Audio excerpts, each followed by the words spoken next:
Alright, I've hit the live button. Let me send out the link.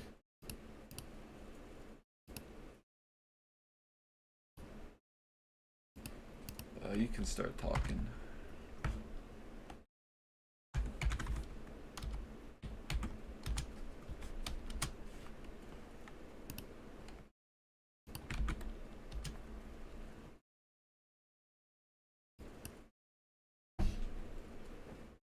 There we go.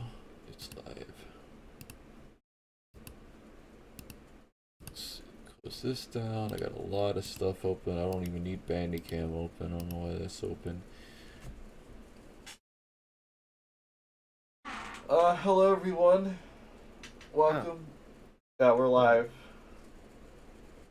For the last 47 seconds. Hello everyone. Welcome to the next. Well, I wouldn't even. Well, it's not really the next chapter. It's a continuation of False Idol, trying to discover how Charlie got her job back at the modeling agency. Well, we just got to the. Well, we ended at the last page of that, actually. Yeah. But yes. They were like hello. Transitional period. That's corporate speak for shit's smack fucked right now, bro. Please help. You know what I'm saying? Though it is interesting to give Sandy's mom some lore that she is the one in charge of the modeling agency. Yeah. Also, I had a lot of fun, like, just the in terms of like writing behind the scenes, like this whole fucking chapter, the modeling agency. I had a ball just diving in and thinking, like, okay, how does this work? Without actually looking up how it actually works. It's fuck the real world. I'm sure it's very benign, but it's still very.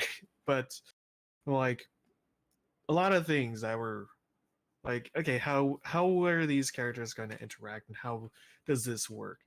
And what we if you weren't here for the last stream, we got introduced. Let me give a real quick recap of what actually happened. So, first chapter was just gang.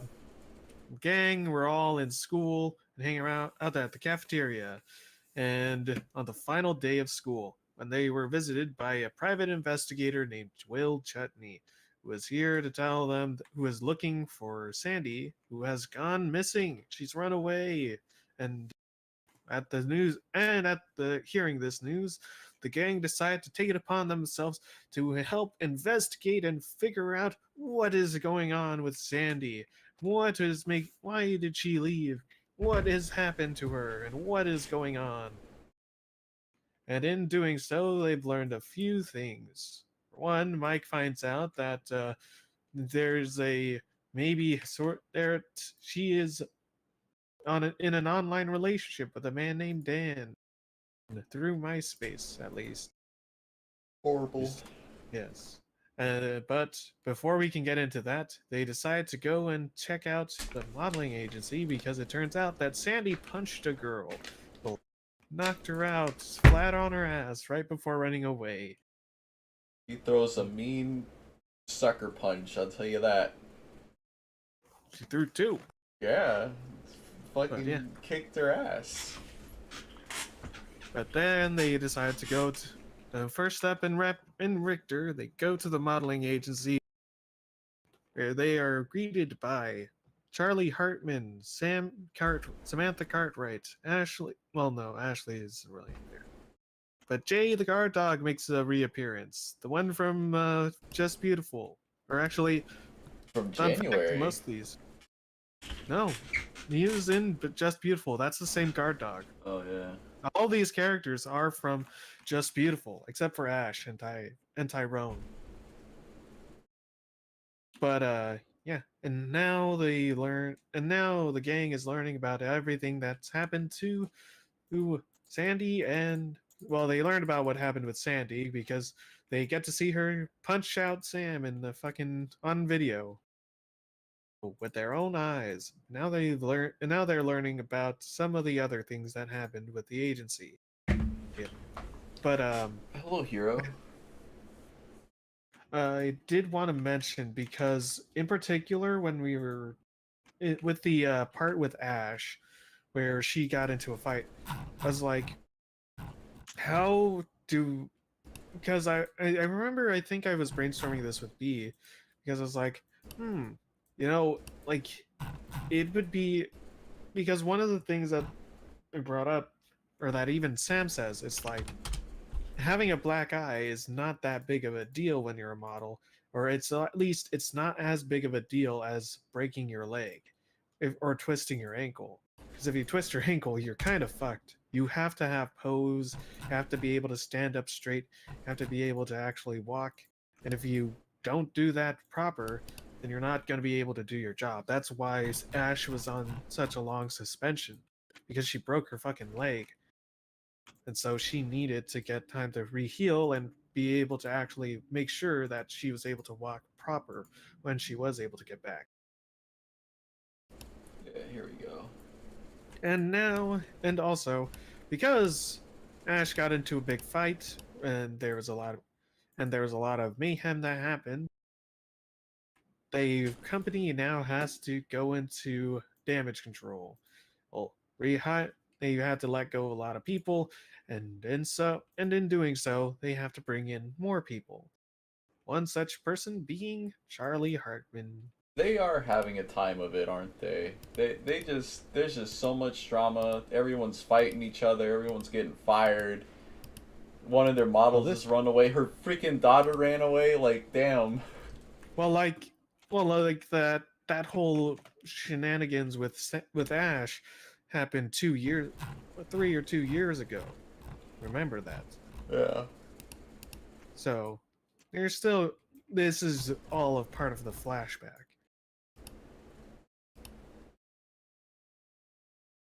Still, it's a cutthroat business. I feel like I'm going in the wrong direction. If Yeah, I remember correctly, you took the role of Charlie. Charlie. Yeah, we're on page 84. That's right. Or well, it on my Tumblr screen. It's 84. Hi, Hero Gaming. Thanks for showing up. Yes, Amazil's art is quite timeless. Oh.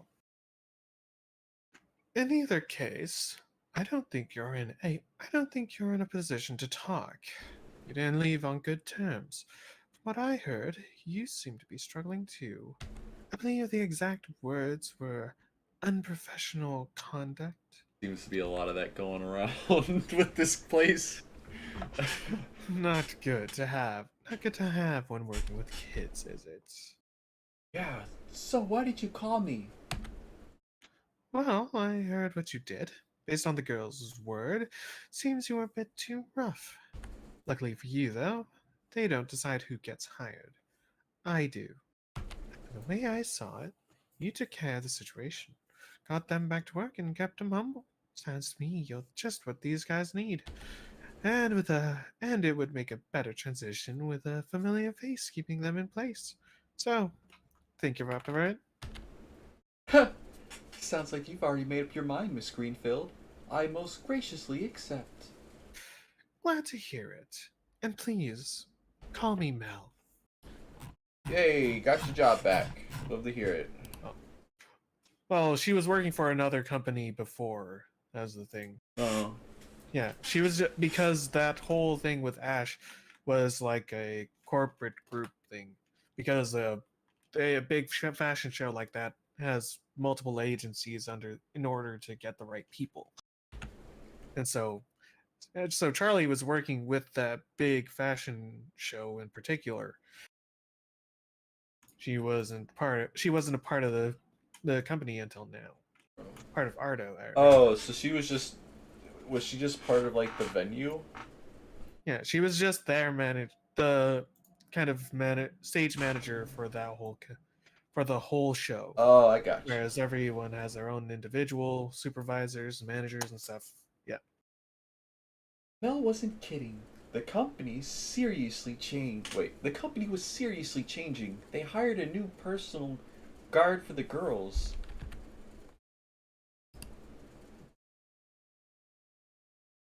Did you see the new guard? He smells like my dad. That's a girl. I know. I'm trying to give like I don't know. I had like this voice in my head. It smells like my dad. Like I don't know. That's a And bit closer to Paolo. yeah. And of course, to fill in the gaps. Oh, check it out. It's We had to her. get some new blood. It's her. It's Sandy. Whoa, she's got her tongue sticking out. Whoa. Messing with her hair. What a goober. Wait, Sandy was hired after Ash was gone? Oh, she wasn't the only one. And it would be Margot. Oh. Margot is the black hair? Black-haired one. Oh. Yeah. Let's give them a warm well. Oh. Shit. Margot Roth Spiegelman. Spiegelman. Sam! Aren't you still 12? What are you doing with the 14 to 18s? Well, I got offered to move up. Turns out you guys need help. Apparently one of the 15-year-olds were acting worse than a 12-year-old. That's sus.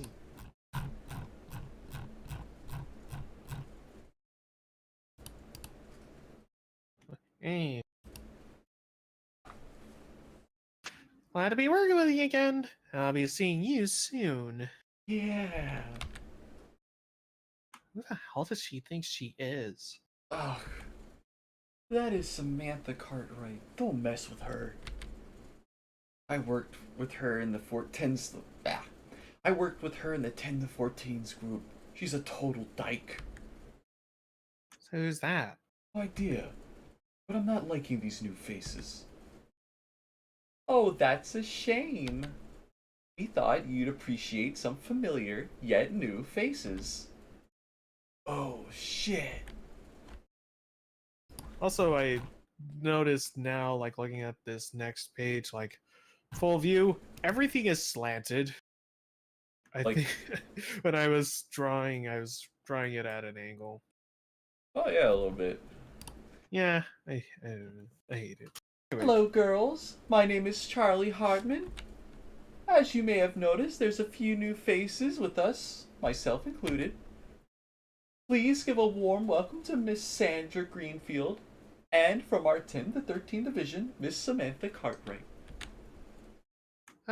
Miss Hartman, what happened to Miss Crabtree? I'm glad you asked. Well, after the whole fashion show debacle, we found her performance unfitting for a professional. You know what makes someone a pro? Being responsible, polite, and having a good work ethic. Nope, that's not entirely true. I thought a pro is just someone who gets paid. Actually, that's exactly right. Hey. The only thing that makes someone pro is that they get paid. Although, Also, if you look closely, you can see I was kind of messing with how to do the blending on Charlie's face. You look really close, you'll see that it's feathering for the first two panels, and the third one it's kind of overlaid blending. That then goes back to feathering. Feathering looks cool because it gives it a furrier look. furries. Very sudden. Although, good answer, Miss Greenfield. All the things you've mentioned are important for a pro. However, you might notice that some pros don't act that way. For example, Miss Crabtree's inaction during the show was unprofessional. And so now, she is no longer a professional. Which is why I was brought on, to remind you all what it means to be a professional, and to perform as such. Because if you don't, you will find yourself no longer a professional. And believe it or not, you are all professionals. And while you are here, you are getting paid. So start fucking acting like it. What? Ah, I love Charlie. There's so much like. We were speaking earlier about like, you mentioned like having a Google Doc for all the characters in order to understand like Just like to keep stuff and who everything they are in line, even- yeah. Yeah. No, I don't do that. However, I do have like monologues and stuff, or working through monologues really helps give an idea of who they are. And things, there are a lot of things that are like kind of left on the cutting room floor that we don't get to see that are kind of part of their character. Like Charlie, Charlie is the boss. She's the supervisor for all the models, but she like especially given but you can tell like based off her interactions with Tess in particular and especially in this scene like she is she's she's kind of laid back and but she's very professional or she tries to be but she has like this kind of roguish edge to her. She doesn't necessarily always play by the rules, but she does do her job well and make sure that the job gets done. Which is the way that it should be, Is she like lawful neutral? in a way. Or neutral good. I mean, she literally did just take a bribe. Yeah. Well, wouldn't you? Anyway. And there we go, ready to knock 'em dead. But as I was saying, Charlie really helped us all. Helped us. Oh, Charlie really helped get us all on track. And with Sandy and Sam coming in, they helped make things run smoothly. How did Sandy take to modeling? Oh, Sandy was just the sweetest thing. And Sam, while a punk, helped us get revenge on Margot. Revenge? So what happened with Margot to this Margot? She could just get fired? Oh, of course. Oh, of course. But the girls wanted blood. Come on, guys. I already got fired. Isn't that enough? No, you got Ash's leg broken. Now you know the drill. Take off your overshirt and bra. I don't like where this is going. Uh-huh. Well, that was also a part of it. Well, we were talking about like how will these girls like get rid of their violent outbursts? How can you punish them without because you can't leave a mark. You don't want to do anything to without having to like jeopardize someone's job. And came up with a good idea. Oh my god, you jumped her? Oh, no, sweetie, not like that. If we beat her up, we'd be in the same boat. Charlie made that very clear. They wanted blood, but I wasn't about to let what?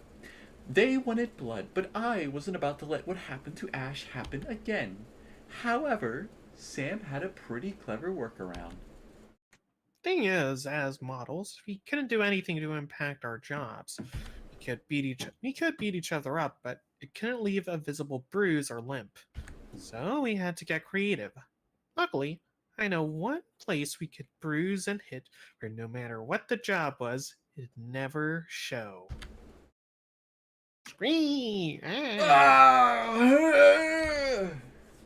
Although there is one other spot we could hit, but that'd just be weird. Punch her in her boobie? No, purple nurples, baby. Oh no! Oh, horrible! Yeah, atomic purple nurples for everyone. I don't know. Because you can't show them. I don't know if I like this place too much anymore. They're kind of doing some sus stuff, man. If possible, could you please put your long posts under read mores, both on this account and your RAN account? Being a lot.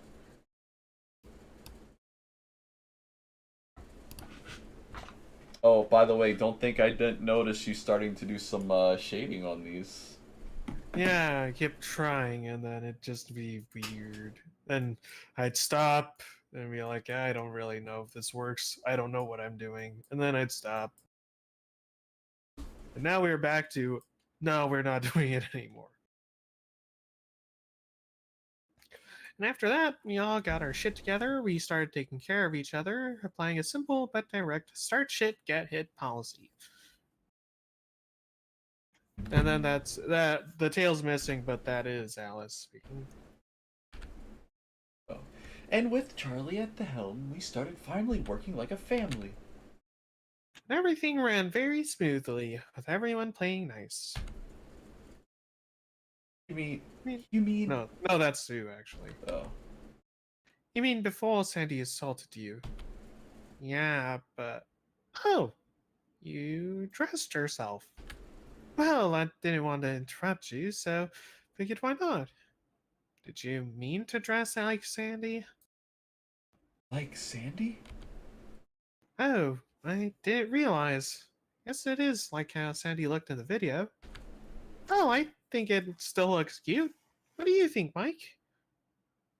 Mike? Yeah, Mike. What do you Oh, think? he's going for the Sue now. I don't blame him. What? What? Yeah, Mike. What do you think, Mike? Oh man, that's great. Oh, and also implementation of the squirt bottle. Bad! Bad, Mike! Stop that! She Oh, does not deserve that! Spray bottle? It's better than beating him. seriously, Sam. I told you to play nice. Hey, I didn't do anything. This is all on them. Mm-hmm. I'll have you know I was on my best behavior. Yeah, yeah. Hey, Charlie. We're back. I want answers! Welcome back. Hope the girls didn't give you too much trouble. It's fine. Well, Liz, looking sharp there. Thanks, Tess. Wait, what did you call me? Yeah, yeah, Liz. Sharp for Lucy, Yeah, don't, don't call me that. Oh no, is that a reference to the one chapter What? where No, no, it's because loose literally sounds like the word loose, which is an insult, especially for women. Oh yeah, Oh, I mean, yeah, That's I how I guess. always viewed that. I'm like, no, you don't need to fucking shorten the word Lucy. It's fine. Huh. Yeah, that doesn't sound right. Yeah. So I guess it's your turn. How to get Now. now to get dressed. Oh, right. Come on, Rachel. Let's go get some clothes. I already have clothes. Come on. You can always do it more. Yeah, no thanks. Come on. I'll be paying. Well, if it takes money from you, sure. I'd be more than happy to. Yeah. Come on, Paolo. Let's get some digs. Yeah. Yeah. Wow, he really looks naked here. Yeah. I never really got. I never fucking got to learn Paolo. So, what's up with them? Oh, if I told you about our problems, we'd be here forever. Also, I completely forgot to draw Alice's hair here. Oh no! Now It's she fine. just has the Carter V. Hey, Alice, don't forget you're up to work.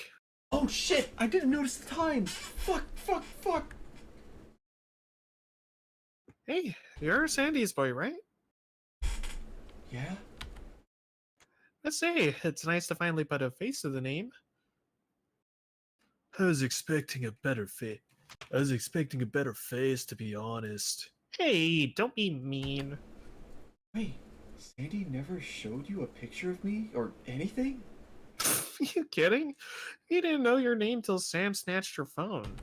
Her phone. Hey, don't you snitch on me.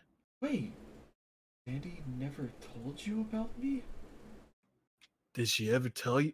Did she ever tell you about us? Well, Ty, honestly, I wouldn't tell my boyfriend about you either. Where is Francis? Where's Francis at? He's not in this because Ah! he didn't exist yet. By Thank the way, God. sorry to hear about your leg. Oh, Sam, tell you about that? Dude, that was years ago. Look, it's all fine now. In fact, it's been fine for a while now, but someone wouldn't let me work. And I told you you can't change your injury suspension. It doesn't take 2 years to heal a broken leg. We didn't know that. We needed to be sure you were at 100%. Be real, you just wanted me out so you could train Sandy. I'll have you know, Mel does the hiring, not me. What's that about contract? What about Sandy's contract? Hello?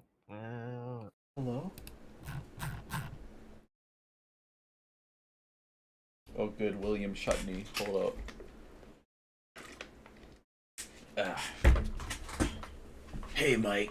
This is Chutney. Just checking in on you guys. Chutney? How did you get this number? When you gave me your phone? Oh, right. So, what did you want to talk about? Just want to check up on you guys. Make sure you're not just messing around and just shopping for clothes or something. Bello, try this on. I got the perfect thing for you. Oh my god. Is this? Yeah. We've been... What's up? Detective David in the house. And Special Agent Leon Kennedy. Good lord. Ya boys are back in town, baby.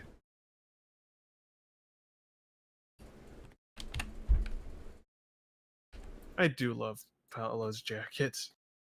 The bomber jacket. Oh yeah. Fucking neat. Hey, that look cute on you. Wait. Oh, Sun Hero, what did you do? Take off your overshirt What and is bra. this? I don't like where this is going. Oh, he took the, hold on, let me see if I can just...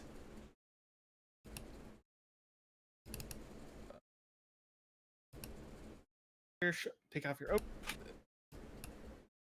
Hold up, and add window capture source. I'm just gonna call it that. Here we go. Take off your overshirt and bra. I don't like where this is going. I don't like where this is going. Oh boy, okay. Very funny. It's a mood, totally, for sure. Hey Rob, when have you been able to finish the video work on?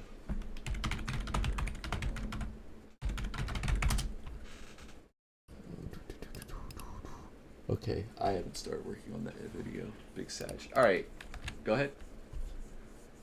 Oh. No, I said. Hey, that looked cute on you. Thanks. Don't mention it. Oh, Rach, Tess, I know what you're trying to do. And no offense, but it's gonna take more than buying shit for me to forgive you. Yeah, I know. I thought they already forgave each other. I guess not in this universe, they didn't have that whole thing. No. Dude, I still don't know why Rachel and Jessica still haven't forgiven Ted. Okay. Okay. Okay. I swear it's not me sending you these things on Tumblr. Let's see. And also which of these two have the better relations with Tess? Wait, what aren't they? What aren't they? I like how they capitalized every single word. Yeah. Dude, I still don't know why Rachel and... Oh, wait, never mind.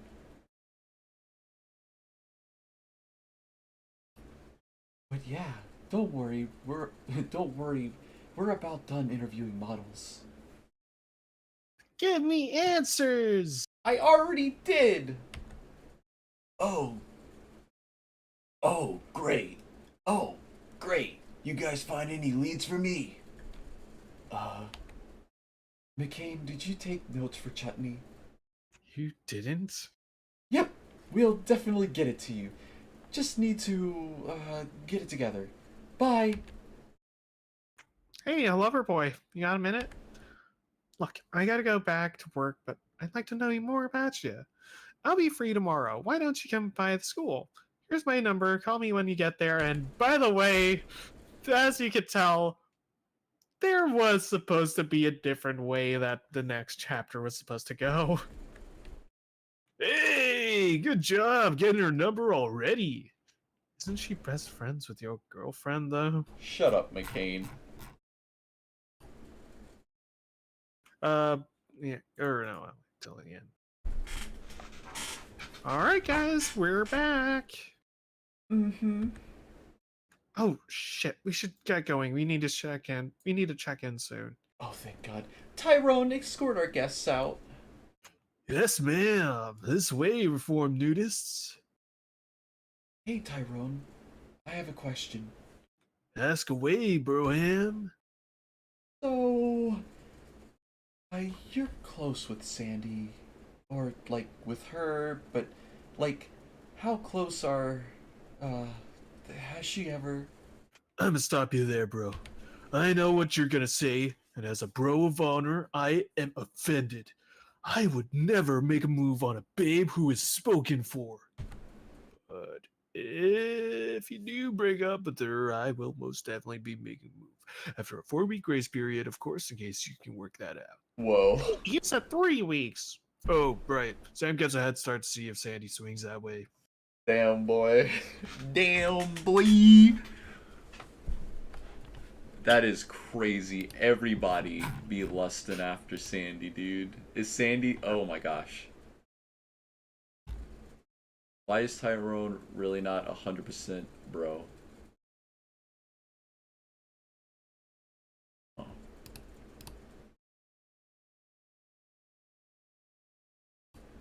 Why does everyone want to bone my girlfriend? Dude, have you seen your girlfriend? Dude, have you seen your girlfriend? Dude, have you seen your girlfriend? Also, I forgot my fucking face fits. Fuck!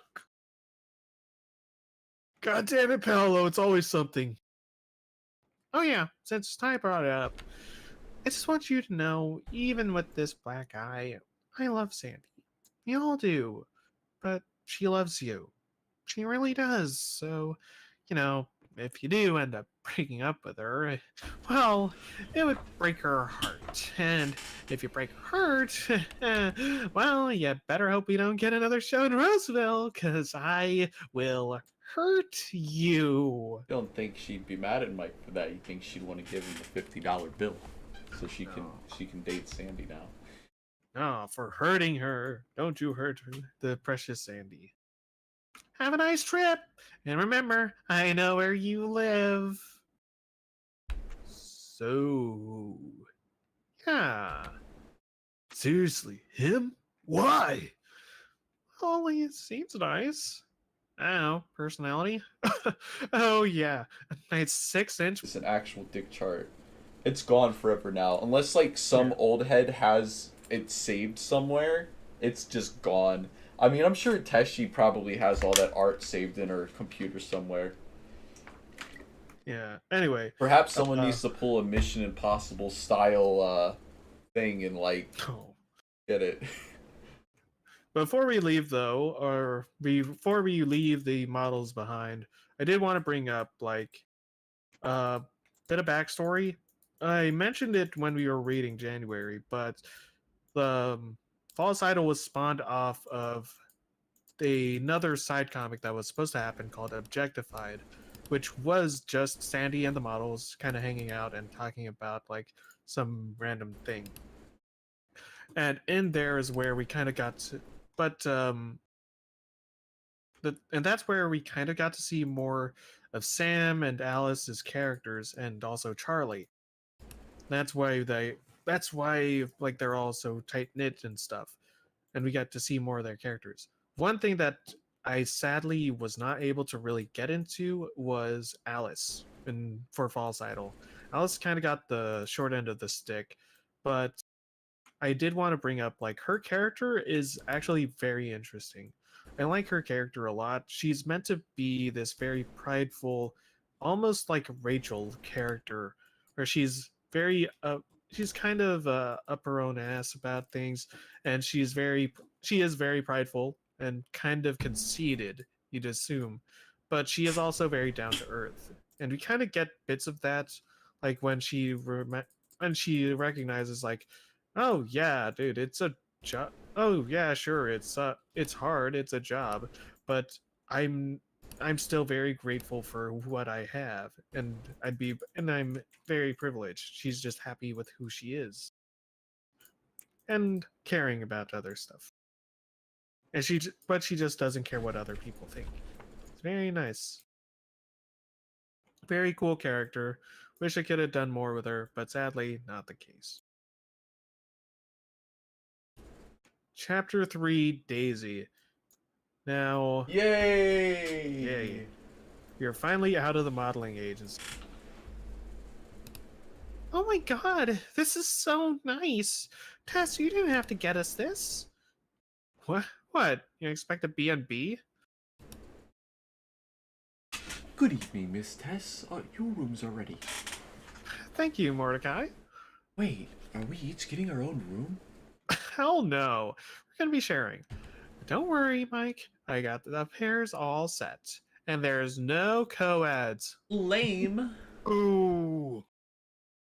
Although Sue gets her own room. Woo! Mike, you're with McCain.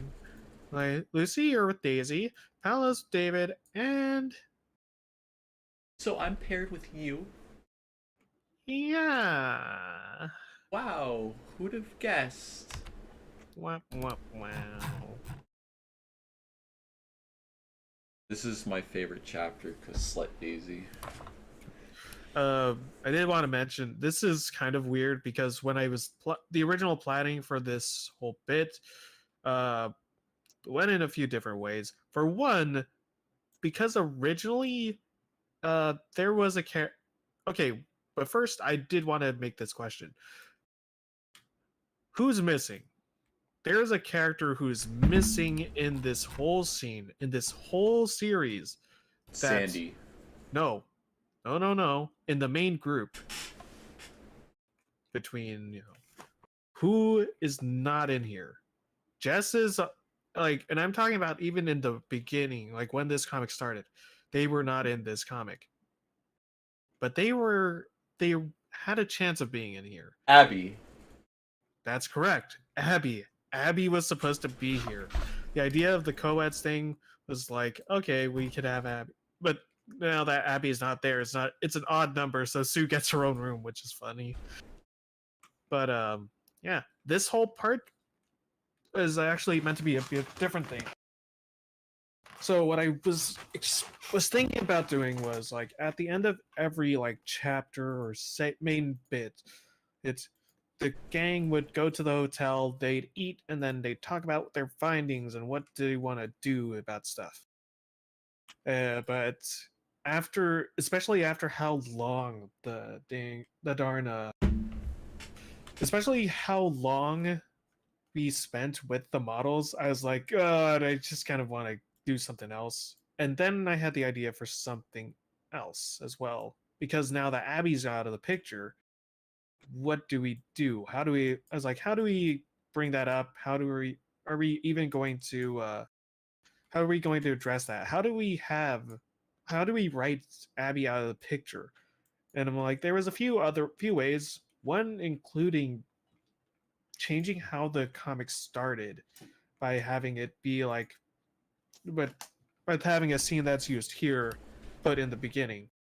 But I'll get into that once we get in there. In the meantime, so I was thinking we could talk about what we found, reference to what was supposed to happen. Actually, I'm gonna hit the hay. I'm feeling jet lag. Yeah. Oh, oh, yeah, and if we're staying in the same room, you should know I'm a heavy snorer. Oh, come on. I'm sure it's not that bad. She's not joking. You'll want some earplugs. Oh, come on. How bad can it be? Yeah, I've actually roomed with a heavy snorer, which we didn't know at the time that he was gonna be like that, at a con, and yeah. Oh, It's pretty bad. my brother is a heavy snorer, and I had to sleep in the same room with him for years. I've been accustomed to it.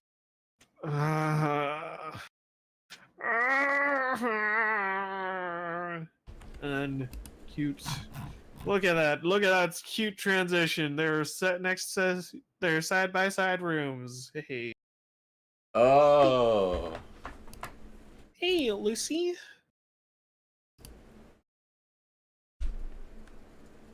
Oh, hey, Daisy. What's up? Oh, nothing much. So, I've actually been meaning to talk to you. Really? About what? Well, little birdie told me you were hanging out with Augustus, and I. Who told you about that? So it's true? Okay, yeah. I've been talking to Augustus, but seriously, how'd you find out? Come on, Lucy. You can't be on the cheer squad without hearing all the hot gossip. So it was someone on the cheerleading team. What? No, I mean, and if you're covering for them, it'd have to be someone we knew. Let's see. I know Rachel and Jess wouldn't snitch on me, leaving only Katie or Stacy. Actually, is Stacy on the team? Or okay, it was Katie. That whore! Everyone's got their detective hat on. Also, ignore the fact that I completely forgot to color Daisy's nose in that second to last panel.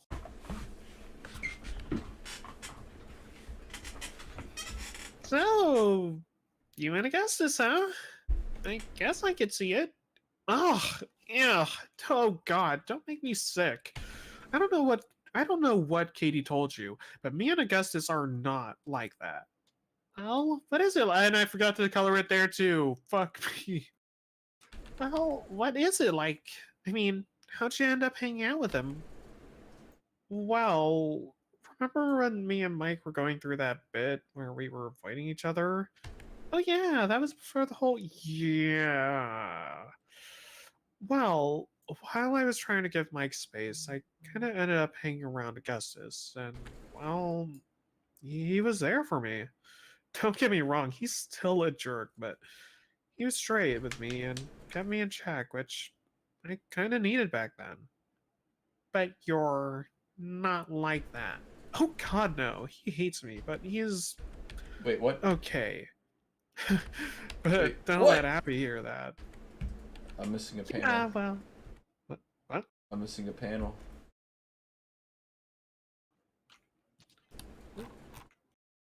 Ah, darn it. Darn it. Yeah, there's a bit where Daisy just says, but you're not like that. Oh God. Damn it. Fuck. Thank God we've gone to just posting the full page now. This will never happen again.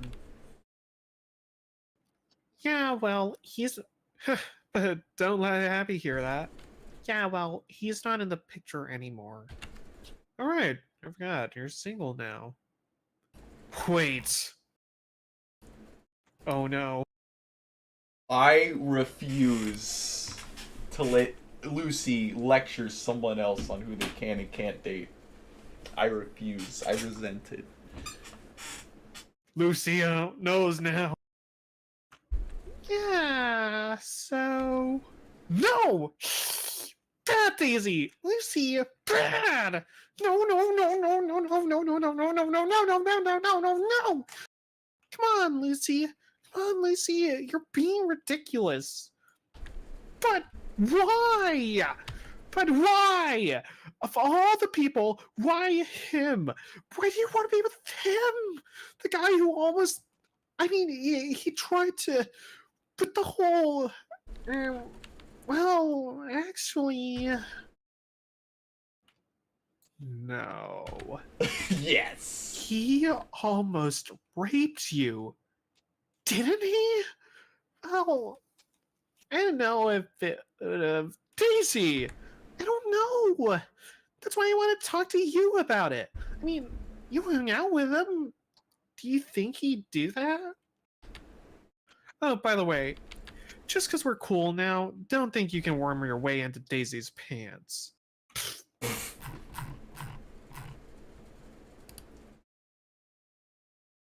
Chutney.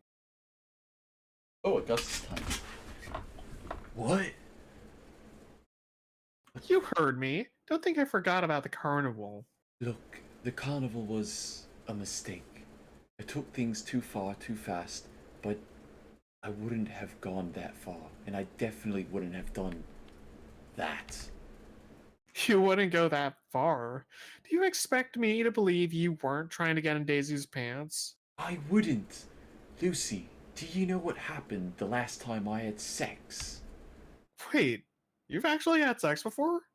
Someone let you have sex with them? Oh my god, what a fucking bitch. Yes, Lucy, and it was very bad, Lucy. Oh.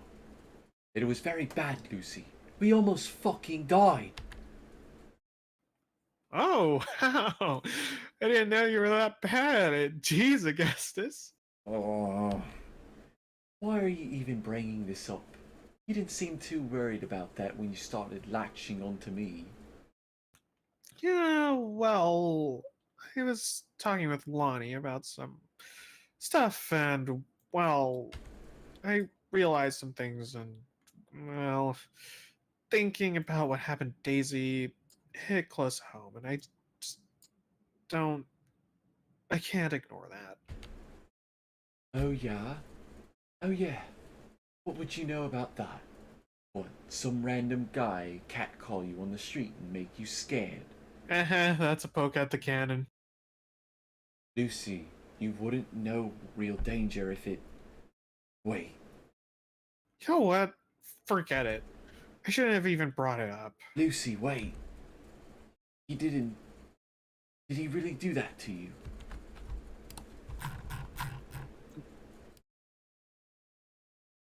Oh, and here's where we get to hit an extra element with Augustus, because again, it's kind of like, well, how do we? Because we did. I'm like, I do like Augustus. I do like his chemistry with Lucy, but I'm like, how can we even integrate that into False Idol when the timelines have shifted this much?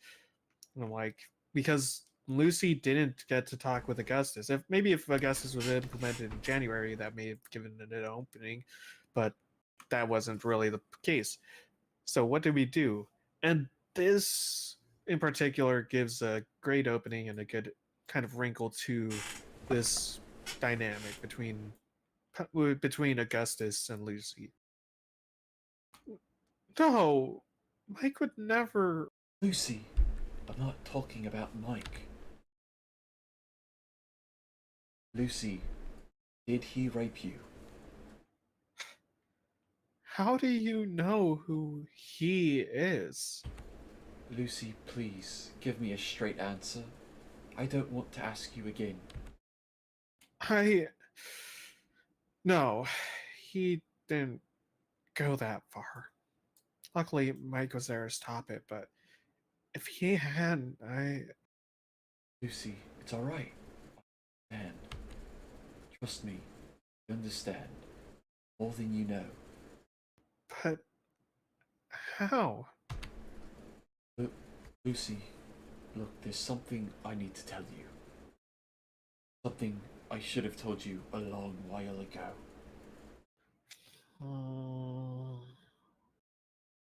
So, do you think Augustus would do something like that? Honestly, no. I don't think he'd do that to you. He's an asshole, but he's not a monster. Look, Daisy, do who you want. I'm just worried you're trading one set of issues for another. So I'm saying this because I care, but why? Come on. Lucy's just mad. Because she's just mad. Oh, mad cause mad. Yeah. But you said it yourself. I guess this wasn't that bad a guy. What's the problem? The problem is the problem, Daisy, is there are a lot of other people who don't have a bad history, who you could have a great time with, but you're hung up on someone you did have a bad time with. Well, I could go with someone else, but I don't know any of them. But more importantly, who would I even go for? Who would even want me? No other guy has ever looked at me like Augustus had. That's probably for the best, to be honest. What a... Lucy? I... No. Oh, because she's thinking like, hey, at least you don't have any predators on your ass. Like Augustus. Yeah. That's the way that line's meant to be. Uh... Lucy, I'm serious. I'm serious. The thing is, with Augustus, he made me feel wanted. More than that, he made me feel comfortable. He made me feel confident. Blah. After the stuff that happened between me and Mike, I realized no one ever made me feel like that. Not even with Abby. When I was with Abby, he made me feel needed, not wanted. And I realized I was doing more for him than he was for me. I guess this made me feel confident enough to go for Mikey. Oh, He saw me it's not as missing some a helpless. page. Yeah. Oh, wait, never mind. It's in the wrong order. Go ahead. Guess this made me feel confident enough to go for Mikey. He saw me not as some helpless little girl. He treated me like a woman. Oh God, I'm gonna puke. Lucy, can you please take this seriously? Yeah, I'm seriously gonna puke. Oh, oh boy. Oh. Well, you wanted to know why I wanted Augustus. Fair enough. But are you sure this is what you really want? I mean, how do you know you're not just gonna get hurt again? You think I'm not aware of that? I know how it sounds. It's just I want to give him another chance. I know it's probably not a good idea. I know I'm probably gonna regret, and I know I'm probably gonna end up regretting it, but I just can't let it go. I just feel like what I had with Augustus was special. The way he looked at me, the way he treated me, the way he held me. A part of me really did want that rough intimacy. Be strong, Lucy. Don't picture it. That's not that big of a deal. Come on, Lucy. I did want to say there was a mixed bit here because in the background, I believe in the sketch part, in the background was you could see Daisy in the bed frame, like banging and rolling around, like. Oh my God. Yeah. And I feel like I may never get to feel like that again. Anthony is Huh? here. Oh. I didn't even notice. Hello. I'm so sorry. I have streamer mode on. Hello. How was work? Apparently not busy. Yeah. Good. We're in the Slut Daisy chapter. And anyway, I know it may be wrong, but I can't stop thinking about it. And I mean, was that night really all that bad? Is that wrong? I just want someone who will take me as I am, to hold me down and make me feel like a real woman. Oh, this is some sus. Oh, very mature, Lucy. Oh, very mature, Lucy. Oh God, I pictured it. I pictured it. You don't think she'd be sad about that? You think she'd want to give her a $50 bill? No.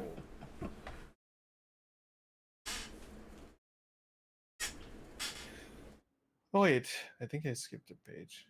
Where's 70? Where's 75? 1 second. Hold on. I need to grab page 75 from the archive. Oh no! I mean, I'm live streaming it straight to Discord. No, I know, but I'm not seeing it on my own in my base files. So, or is Oh it no! like, I spoiled the kiss. Don't look, everyone, and ignore what I just said. Wait, no, it's not 75, 76. 76. Where are you? Maybe Here you Lucy are. was Daisy Augustus. Come on, yes, Daisy Augustus supremacy.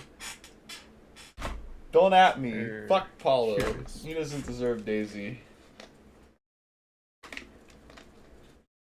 Come on. Here we are. Come on, Lucy.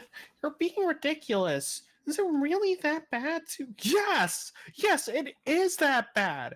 Daisy, you're talking about banging your abuser. That's very bad. What are you thinking, Daisy? How can you not see you're making... How can you not see you're making a mistake? Yeah, but it's clearly not like that anymore. Like, come on. I don't know. Well, you don't know. Oh, well, you know... That's the reason why I needed to do this. I'm tired of being treated like a child. This is supposed to be the time when we make mistakes, but no one will let me. I mean, isn't that how high school is supposed? Isn't that what high school is supposed to be about? You know, making mistakes and growing from them.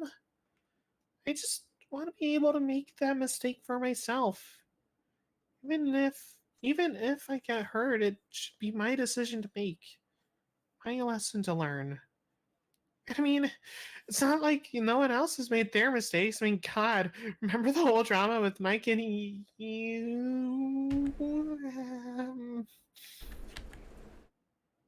But look how much you've grown from it. Yeah. Oh. Hooray for Slut Daisy is a free Daisy. Yes! Forget it. Maybe you're right. This was a stupid idea. I can't help but feel like this is a big opportunity for me to do something for myself. To go for it. Even if it's a bad move, I have to go for it. Because if I don't, I think I might worry over what could have been long after it's far too late. Damn. I'm probably just overthinking this stuff. Don't mind me. No, Daisy. Look, I totally get it. I may not agree with it. I really don't. But I'm not your mother. I can't control who you choose to date. That's a decision only you can make. See, that's how you know this isn't Lucy. No. The Skinwalker Lucy. No controlling. Well, she put up a good fight, but then Daisy made it personal, and Daisy's like, oh, maybe she has a point. See, this is nice because the conversation doesn't end in screaming at each other. Like how all modern Lucy conversations end up being. Well, it kind of does. I just don't want you to feel pressured into doing something you'll regret. But if this is what you want, I ain't gonna stop you. Just be careful, alright? And remember, we're here for you. And remember, there's other fish in the sea, and you always have other choices. Even if you don't realize it yet. Mwah. Dude, when I saw this, I think I fucking messaged you. I was like, you son of a bitch! How could you do this? Oh, it's crazy. Come on. Maybe a bit of Sweet Lucy. Oh, the text changed. Yep, this is when Quick Maths was doing the lettering, which is great. Quick Math worked on this? Well, he did the letters and speech bubbles for these next few pages, but that's it. Interesting. Helps lighten the load. Oh, speaking of which, Quick Math is gonna be voicing Sam in Silver Shore. That sounds about right. Great.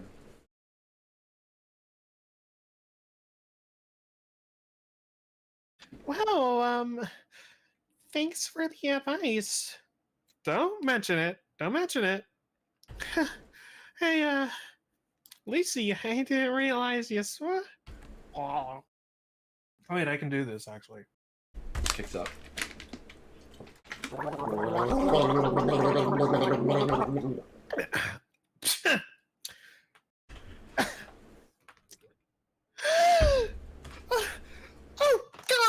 Lucy, that is so disgusting! So is picturing you and Augustus. I can't believe you just... right after you... Ugh! That's what you get, Daisy. God, Oh. Ignore that second bed. That second bed does not actually exist. I'm sorry. What? No, I drew two. This was before I thought of the future scene. And Oh, so there's another bed. there is a second bed. But assume there's just one. Never mind. God, I need a That's what you get, Daisy. God, I need a shower now. You're so gross. That brings us here. And that brings us back to here. Now, again, if that sounds like a weird segue into the next page, that's because it isn't. It is. Also, I did want to mention, like, because if you look back on the author's notes, despite everything, it's still you.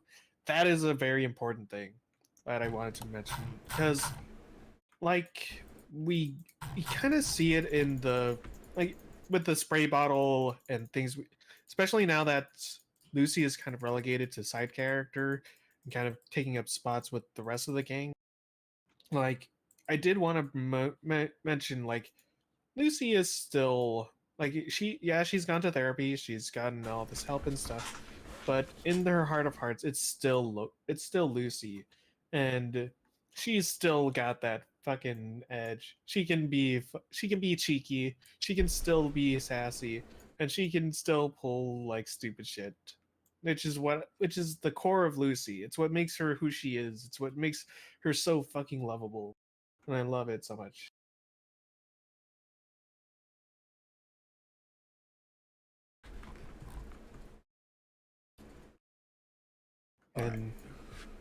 And once again, yeah, despite everything, it's still you. So yeah, that was my winter vacation. Jeez. Sorry I missed all the fun. Oh yeah, lots of fun, lots of crying, lots of yelling. You'd love it. Heh. How many times are you going to almost die before you finally leave Mike? Leave Mike? Why, so I can spend more time with you? Ugh, in your dreams. Oh, what a dream. If only you were there to save me. Oh, what a beautiful world it'd be. Where the devil does have a heart. And old Augie, my knight in shining armor. Oh, God.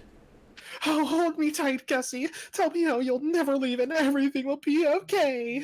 I swear to God, Lucy, I will cut you. She wants that a Gussie?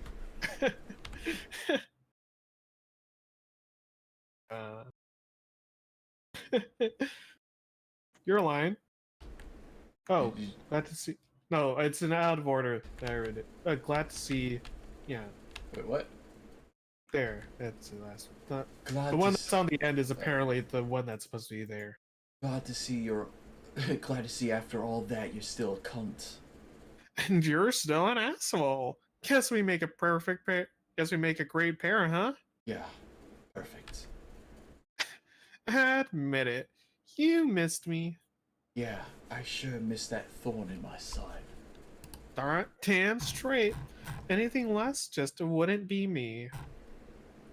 That's exactly true. Yes. That's Lucy. That's how you write Lucy, motherfucker. Style change? Huh?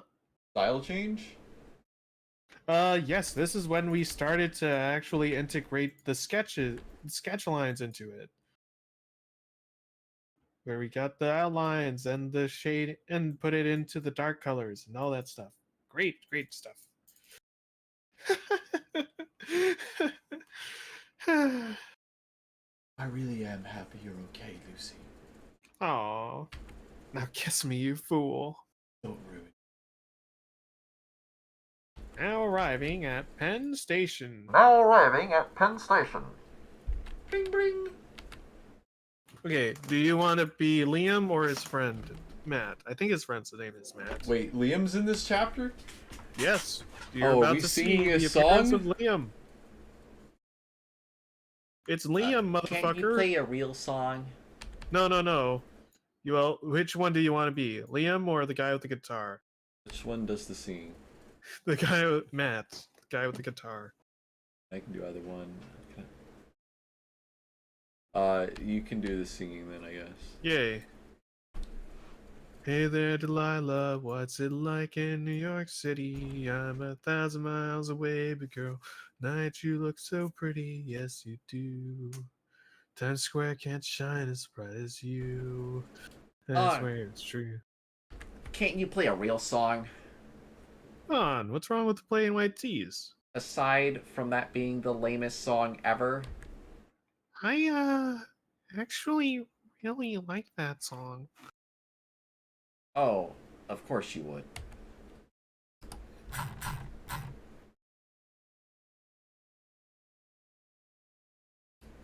It's like so fucking lame and basic. But that's what makes it so nice.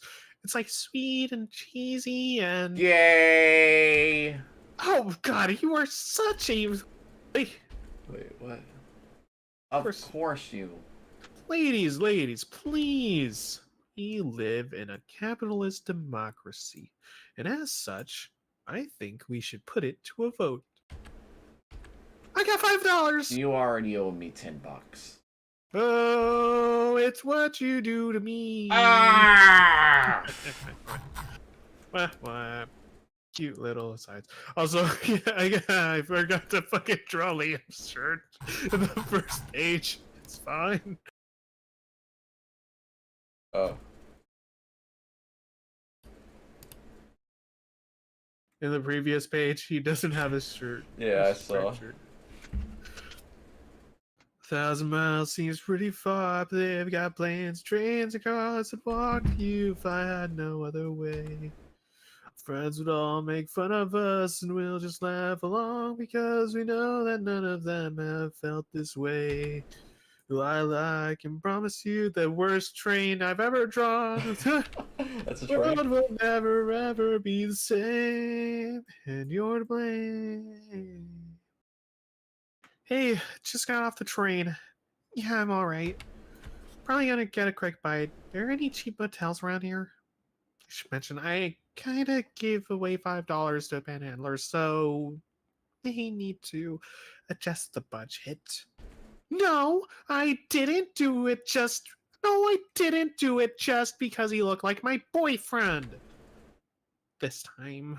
Oh my god, you gotta be shitting me with this woman.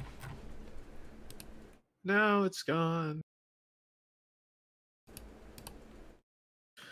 Anyway, everything has been smooth so far. We're making good progress. I think at this rate, we should probably be there in a few more days. Well, yeah, as long as everything goes to plan, of course. Why? Is everything alright over there? I mean, I know Mom's probably still raising hell, but guess it's too late to turn back now, huh? Yeah, I know, but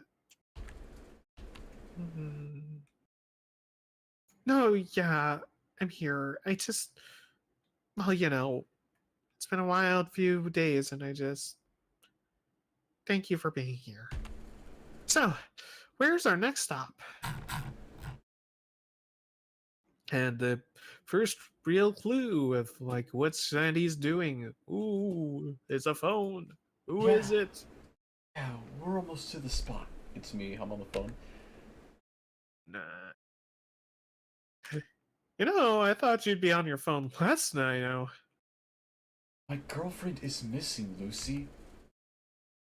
What? Too soon? Yeah, too soon. So, where are we going anyway? Ash wanted to meet at some cafe. Oh, yeah. Yeah, we changed things. Again, like I said, this chapter had a few differences. One in particular, it was supposed to be at the school. Aren't they on summer vacation anyway? Yeah, that was one of the things. I was like maybe we could do it at make it be like they're in summer classes, which could be a thing. I don't know. But they could take summer classes, but and that way I was like, we could have like different things. We could, and I was like, oh, we can like throw in more fucking like other characters, like some of the classmates and things like that. Because again, I wasn't sure about what to do with Ash. Ash especially.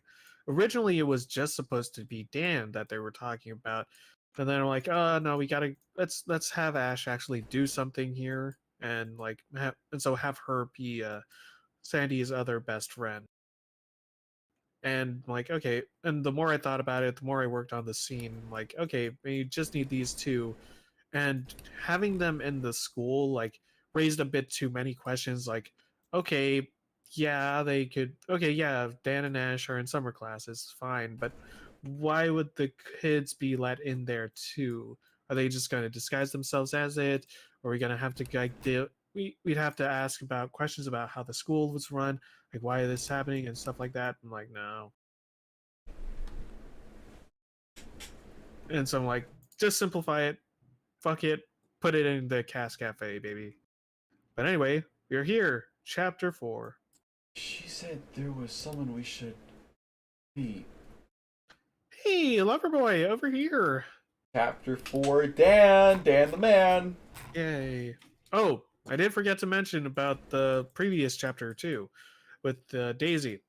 So that whole bit where Lucy is recapping January with Augustus, that whole part was a proposed starter for False Idol. Like, it was going to be like that would be like how we segue it from January to False Idol, as Lucy recapping this story to Augustus, and she's like, and then like by the end of it, she sees like, oh, hey, there's a guy with an eye patch around here. What the hell is going on there? I don't know. We'll see. And also the thing with Abby, as you can see, we did not address it at all, but it's kind of hinted at like why you're kind of given some clues and thoughts of and in ways of assuming how their breakup happened in this universe. They don't really say it, partly because I haven't thought of it, but partly because these characters really wouldn't have a need to say it. Like I did want, although I did have a thought about like having Lucy ask Daisy, like, "Oh, so how did you leave? How did you get to it? How did you break up with Abby? Why did that happen?" And then Daisy's like, "What? Weren't you there? We were all together." And Lucy's like, "Oh no, I was actually with Augustus recapping January at that time, so I did because I missed it."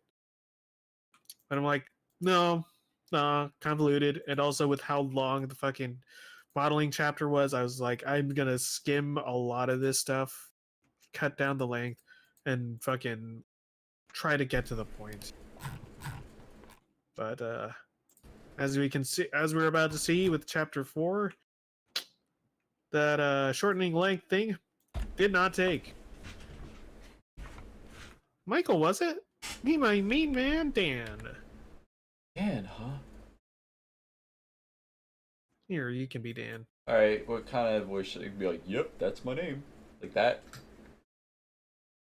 Just a normal guy. Yep, that's my name. So, this is the guy. The old, the one to steal old Sandy's heart. Honestly, I don't get it. Does he use a step stool or... Hey, be nice. But seriously, did he have to bring his whole class with him? Wait, you're from Florida, right? Like with gators? Oh my god, Ash. They do move in herds. Be nice. Hey. Wow, this guy. Also, this is when we finalize Ash's hair. Because in this, once we got to this chapter, I completely forgot that her hair is supposed to be a ponytail. And I was like, oh, I'll just fucking have it swished to the side, like this way. Like, Oh yeah, Anthony, like, it looks nice that way. It's cool. That was Liam BCB. Yes, indeed. The famous Liam. He's no longer missing. He is found. We found him. The only Somewhere person... between Washington and Florida.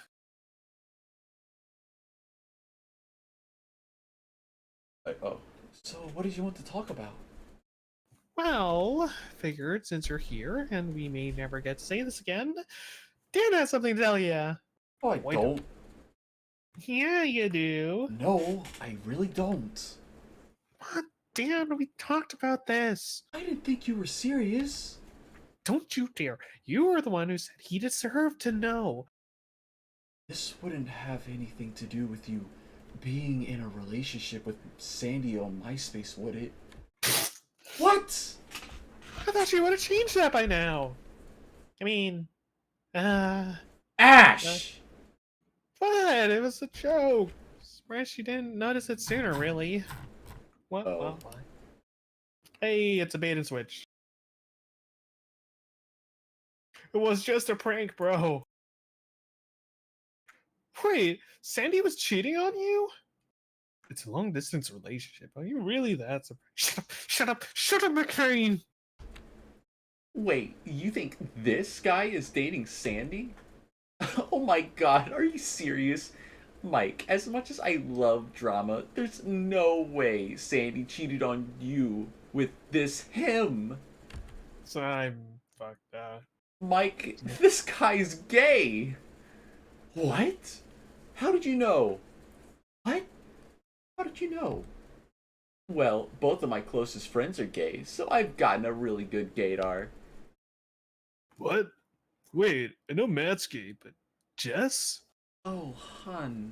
Paulo, you know Shush. Madison and Jess are more than friends, right? But how? I mean, we did it. Doesn't that invalidate her gay card? Well, how do I say this in the softest possible way? Jess wasn't doing it for you per se. It was more to get one over on Tess. Wait, you mean I lost my V card to revenge sex? Jesus Christ, what kind of drama do you guys have in Florida? Oh, you don't want to know. No, we haven't had an actual cheating scandal yet. That they have like a million times. Well, actually, this was before that reveal, so no.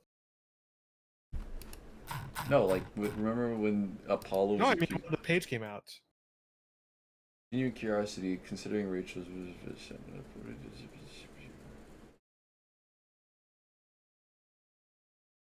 Oh, that's a good Teshi question. You should ask Teshi that question anonymous, because she's the one that created that character. Oh. Well, I think I did a good answer for it. Yeah. Like Rachel said it because, well, she knows that it's either if they're not gonna kill Dan because he's gay, they're certainly probably going to kill him because he's cheated on Sandy. Me. Okay. I'm gonna send this to Nomer just so you can. All right. Oh. And Hey. besides, Rachel knows these guys now, so she knows they're cool. Oh man, thank God. How do you know Sandy anyway? Oh, we go way back. Back in middle school, she was a totally different person. She was so adorable. It took us being in the same class for a year for her to even start talking to me. She was like a sister to me, and given how many guys were trying to get at her, I had to look out for her. Funnily enough, that's kind of how the whole rumor about us being a thing started.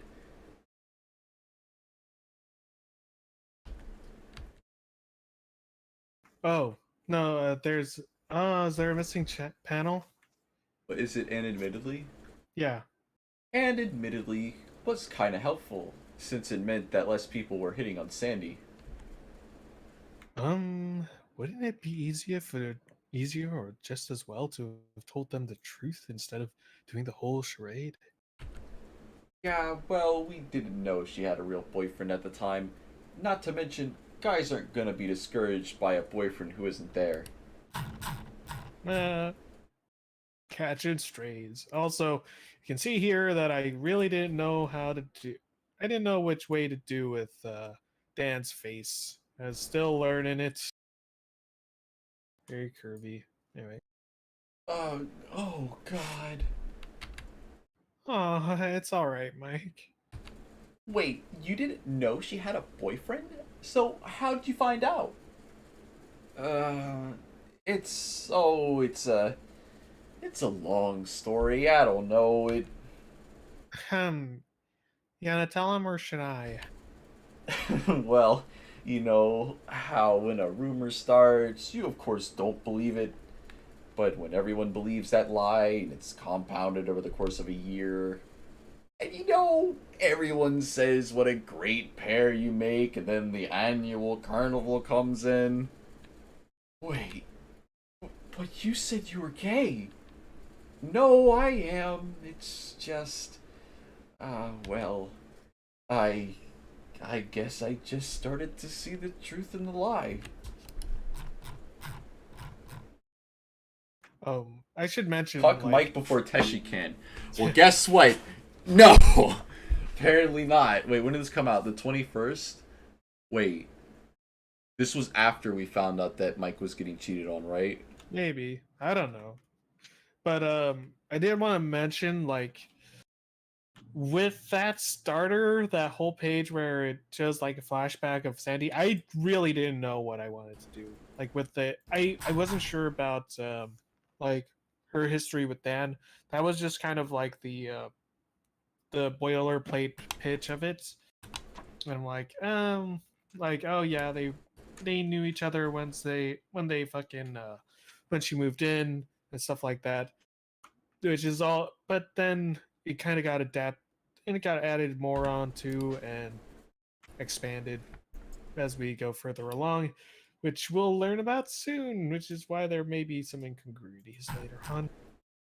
Unreadable. Unforgivable. You. You don't mean. Yeah, look, I'm sorry, man. I really hope Sandy had told you about it. Told him about what? You son of a bitch! Calm down. It's okay, Mike. I, I'm really sorry, man. I didn't know. She asked me out on what I thought was a date, and What? Sandy asked you out on a date? Well, it wasn't a date per se. It was a whole thing. It's complicated. Complicated, huh? I'd like to see you try to tell me about complicated. That's the way it is. Bow, bow, bow, bow, bow, bow. Back then, the carnival was kind of our annual tradition. But after she started modeling, work took up all her time and attention. Honestly, I didn't think we were gonna go that year until she asked me to take her out. But as luck would have it, Sandy was able to sneak out and make it on the last night of the carnival. Good thing for her, my parents pushed me to get my learner's permit, or I don't know what her plan was. Although, knowing Sandy, she didn't have a plan. Not like that was going to stop her. Uh, Oh my god! Sandy, are you okay? Dead. Why? Okay, I did want to point this out because a friend of mine was like, or I pointed it out to a friend of mine, like how I hate to draw, I hate drawing shoes, and I try to avoid it as much Oh as no, possible. her feet are behind the tree! No, yeah, there's just this funny. This is like the funniest fucking paneling because of that background. Because you see her feet when she's dangling from the tree, and then it's just cut off. Don't look at them. Don't look at the feet. I don't want to show the shoes. I hate the loaf shoes. I take it Mom didn't agree. You kidding? Sandra, you are not going to that fair. The grease in the air alone will make you gain 15 pounds. Oh, I like this new sassy Sandy. She sent out a funnel cake. I need to have funnel cake at least once a year. Otherwise, I may forget how it tastes. Oh, the buttery, greasy, fluffy, sugary. Oh god. Maybe your mom was right. You're gonna get fat from this. Yo, hush you. Like you're one to talk with your frozen sugar addiction. Hey! Michelle keeps on gushing about this new snow cone machine they got. Play nice and I might buy you one. Oh, shut up and drive, Jeeves. Now shut up and drive, drive, drive. See, I know songs too. Wow. My parents didn't care about me taking the car. As long as I was there to run errands, they didn't care. Not that I cared. The feeling was mutual on that. The feeling was mutual on that effort. If anything, they were overjoyed that I was always going out with Sandy at night. When I got my permit, me and Sandy would go out for drives in the summer. At school, Sandy was always shy and reserved. I see. Getting my permit was the best thing to happen to me. Everything I know. Spending those summer nights driving around town with Sandy, just the two of us in the road, talking about nothing and everything. I think it was the only time she was able to feel free.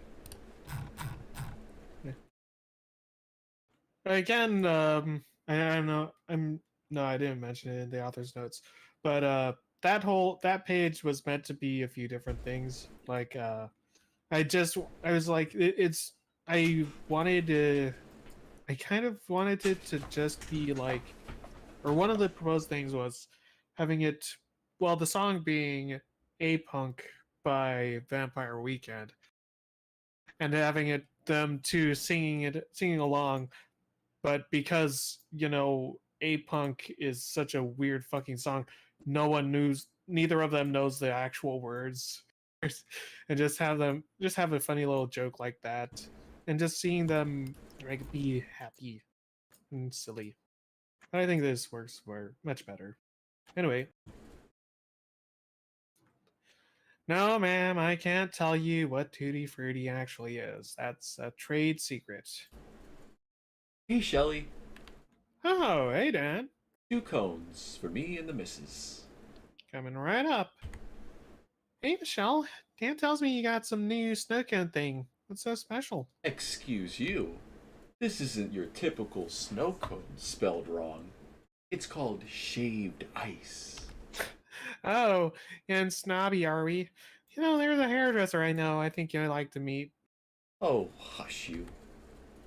There's Francis. The one nod. Horrible. Oh my god. My god. This is amazing. I know. It's so soft. I know. You should try the shaved ice surprise. What's the surprise? Soft serve in the middle. Amazing. Why the hell are you telling me this?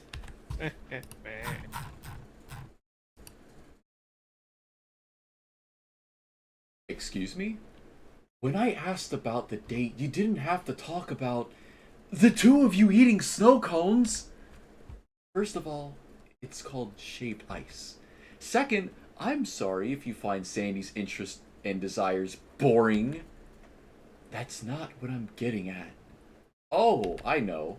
You want me to get to the point, right? Where I convince sweet innocent Sandy to cheat on her boyfriend and we fuck like rabbits, right? Well, if that's what you're expecting, I hate to break it to you, but I'm gay. If you don't care about the date, you clearly don't care about Sandy. You just want someone to blame. But let me tell you something. Love is kind of fucking complicated. Love isn't just the sweet big moments you have with someone. Love, true love, is insidious. It can start as just sharing company with someone, getting to know them, becoming friends, and building that bond.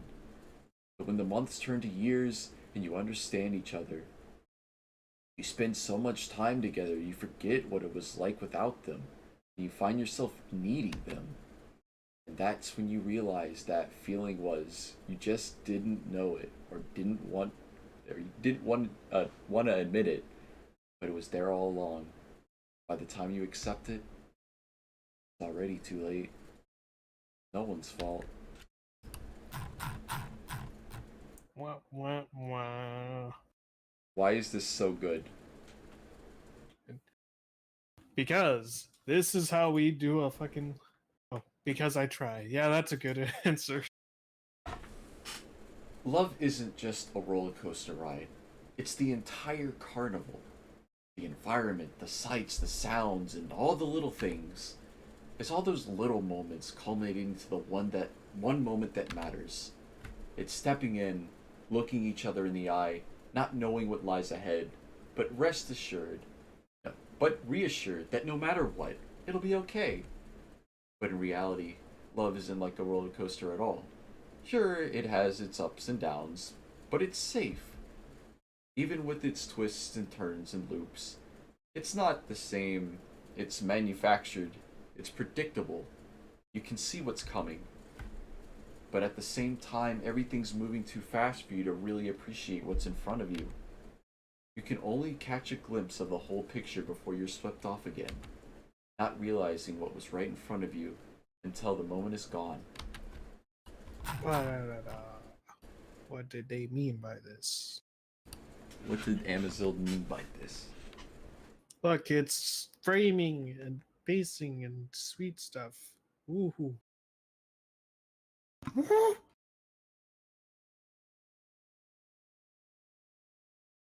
Am I missing it? Huh? No. Have they always done fireworks? Only on the last day. Oh. Dang, fuck you, Tumblr. Actually, I think they just heard you finally got out of the house and wanted to celebrate. Oh, hush.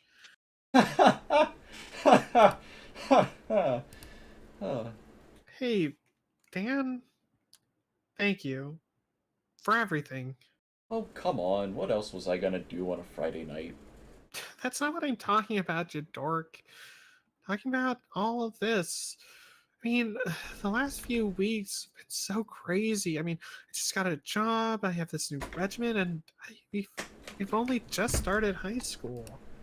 And I just thank you for everything. Thank you for being here, Dan. Hey, there's no place I'd rather be. And I'll chase her by the sea. Make a whole country. I'll never forget that night, better or for worse. Hey, Sandy? You know, you look, you look really beautiful with your hair down like that. Thanks. I thought you were gonna say something stupid like "I love you" or something. Hey, yeah, actually, I think I do. I love you, Sandy. I mean it. You've been there for me, or as long as I can remember, through thick and thin, and I don't know what life would be like without you, and I hope that I never do. I'm not sure, but I think that's love. God damn, you're such a dork. I think I Uh-oh. Pat. Oh no. Uh-oh. It's time for some more accessory allegory. What is this? Oh, hey, that's when I made the thought SWAT. Oh no. The Simp Patrol. Us. Me. It's the thought SWAT.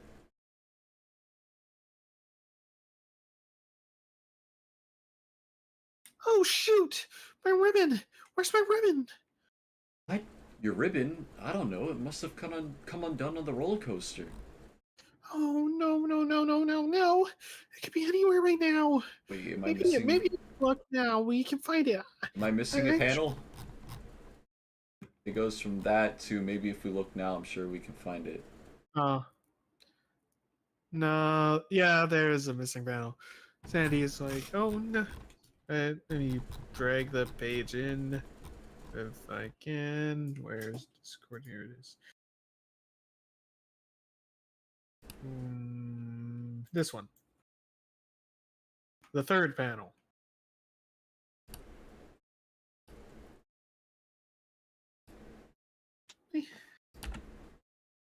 Oh no! It could be anywhere right now. Maybe if we look now, we can find it. I'm sure. Sandy, it's the middle of the night. I don't think we're gonna find anything. Oh, yeah. Jeez, I didn't know it was so important to you.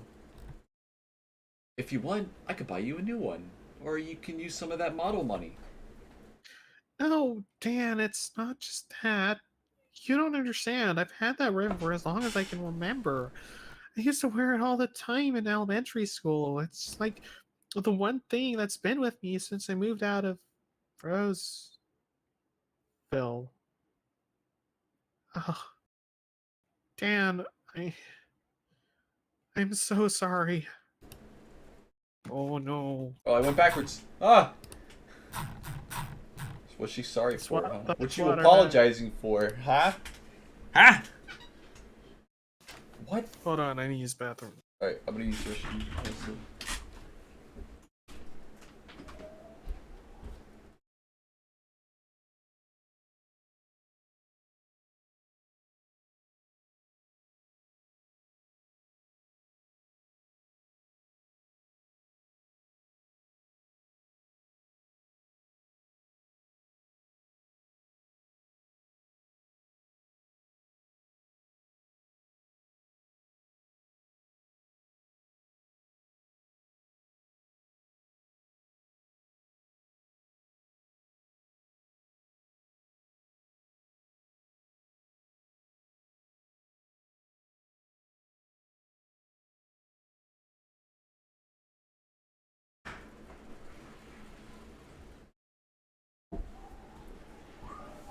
How you doing, Anthony? How's it going? How's it going, chat? How you doing? How you liking the story so far? Only one right answer.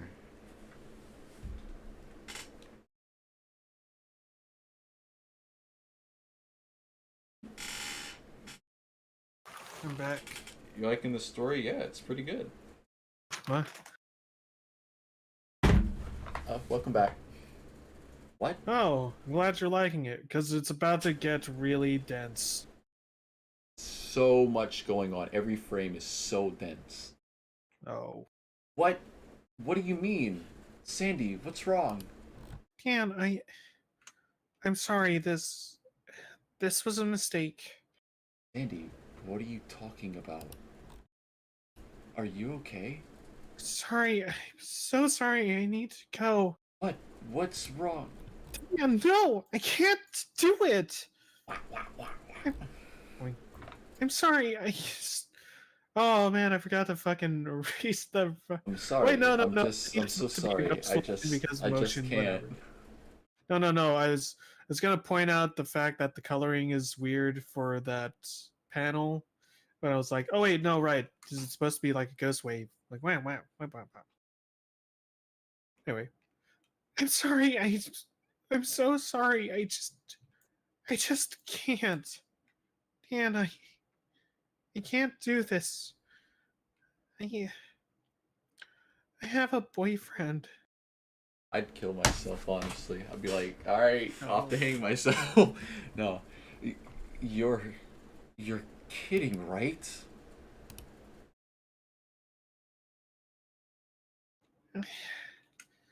I'm sorry, Dan. I should have told How you. long? How long has this been going on, Sandy? I misspelled that. We've been together for years Gone, now. gone. Before I moved out here. Before I ever met you. And you never thought to tell me about that? Have you told anyone about this? No. Why? Why wouldn't you tell me? Why did you keep this a secret? God, why did we even go with this whole stupid boyfriend-girlfriend thing in the first place if you had an actual boyfriend this entire time? Because he's not here, Dan. Because he's not here. Do you know what it's like loving someone who isn't there and hasn't been for years? Oh. Whoa, big block of text. Hey, if you're the best drama story, what blocks ruin the moments with comedy, not a funny way? Starstruck, alien, diplomat, monger. Alright, so I'm gonna go on a limb here and say this is real awesome gotcha comics, who's also in our Discord. Hasn't been as active recently, but I still don't understand the question. Alright, I've gotten pretty good at deciphering. Let's see. Hey, if you're the best drama story, what blocks you? So, so I think they're complimenting your story, Yes. saying it's the best. What blocks ruined the moments? Comedy, not a funny way. I think blocks might be referring to panels. Ruin the moments with comedy. That might be. It might meant irony. So you're the best comic. What panels ruined the moment with irony? I don't know. I don't know. Can you hear the story? My story of Blind Mike. This is also yeah. So if you guys, for those of you who don't know, Real Awesome Gotcha Comics is a YouTube channel. They do pretty cool. I don't know anything about the gotcha culture. There's like gotcha comics or something, and they do BCB stuff, and some of it's actually kind of funny. I'm not gonna lie. I laughed at some of the things, but they have this whole thing about Blind Mike. That's like the big character, the big story arc. But anyway, that's what that's a reference to.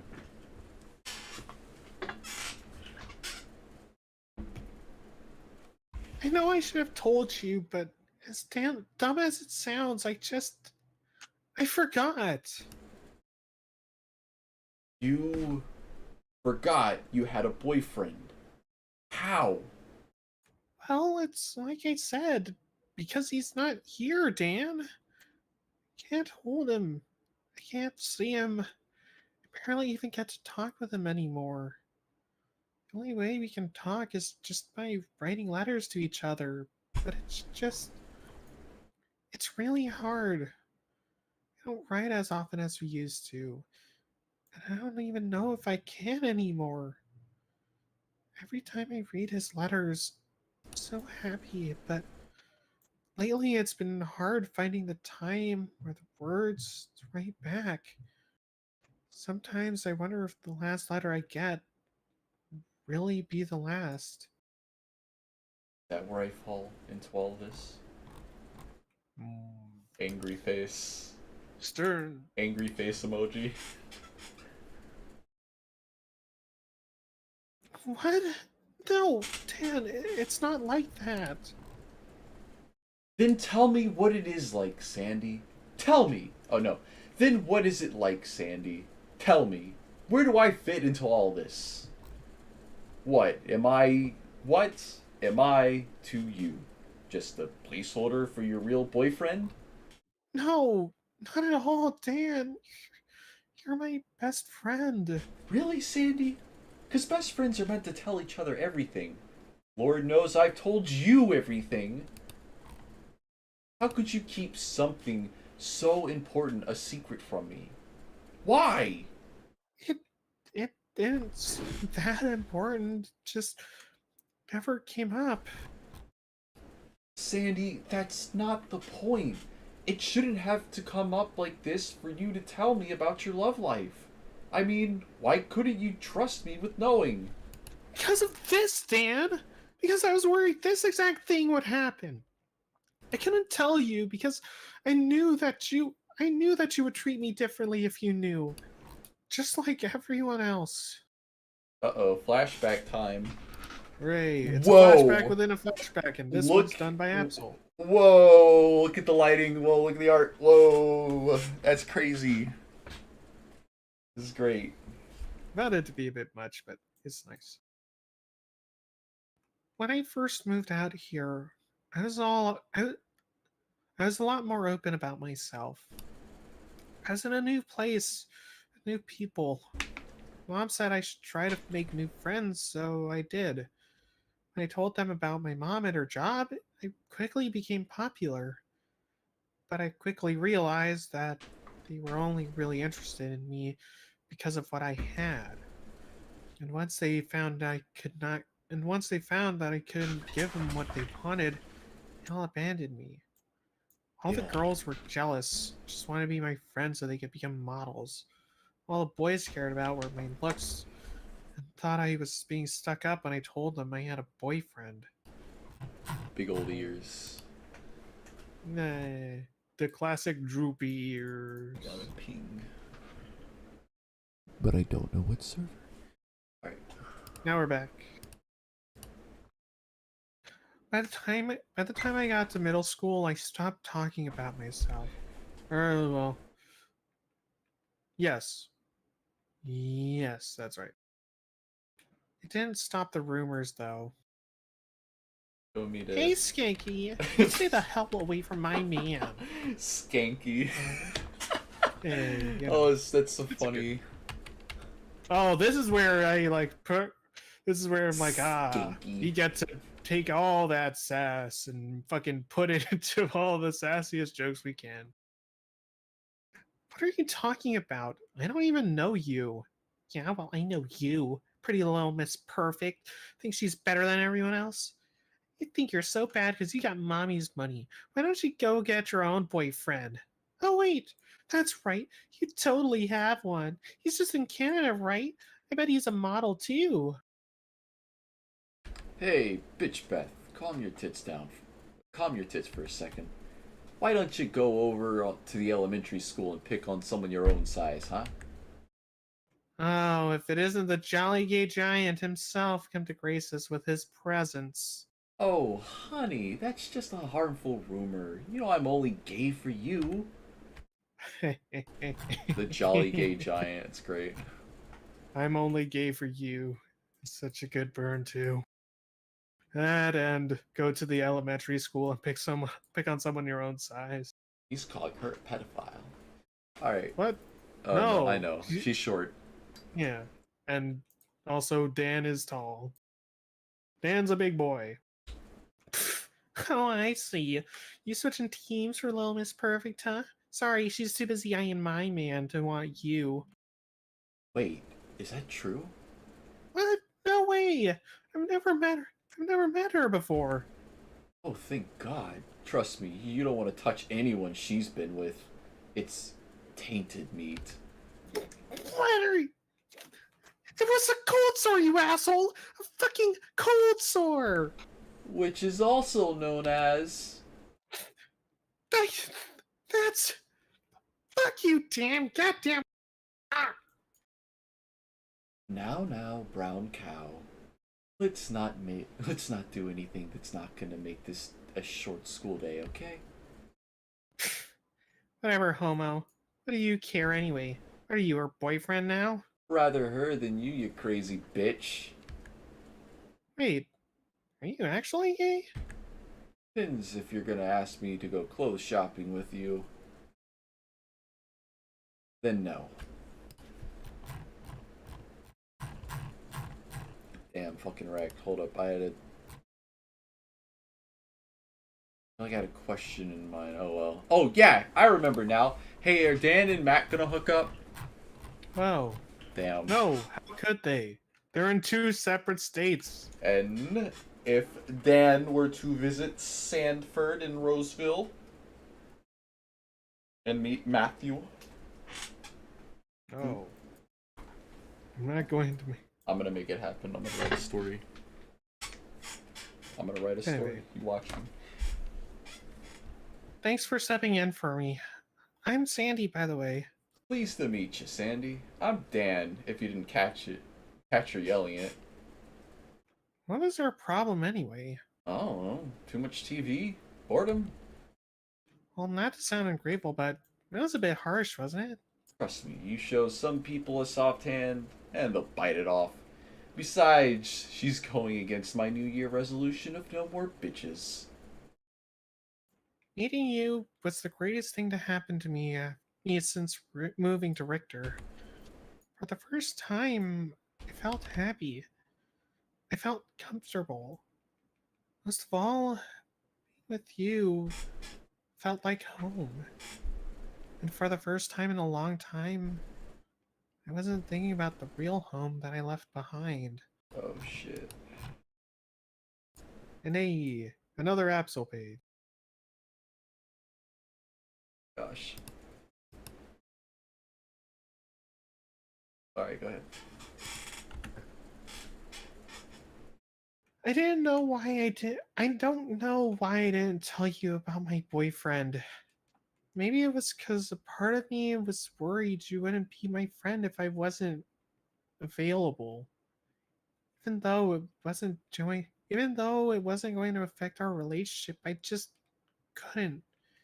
Maybe it was just paranoia, or maybe part of me knew it was too late. Despite it all, I fell for you.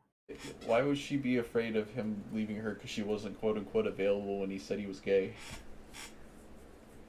Oh, because it didn't matter. Still, he stopped. And still, like he may have treated her differently, and she didn't want to rock that boat. I guess. So when then, Sandy? When were you going to tell me about this? After we kiss? After we start dating? After we graduate? When were you going to tell me, Sandy? After I work up the nerve to break up with him. What? What? Oh, look at her cute, chubby face in the bottom panel. I like that her claws are out now, by the way. It's a nice little detail. Yeah. Extra furry. Wait. Now we're back. In which I miscolor Dan. Oh, there we go. Wait. Well, no, that was the right page. Wait, what? Am I going crazy?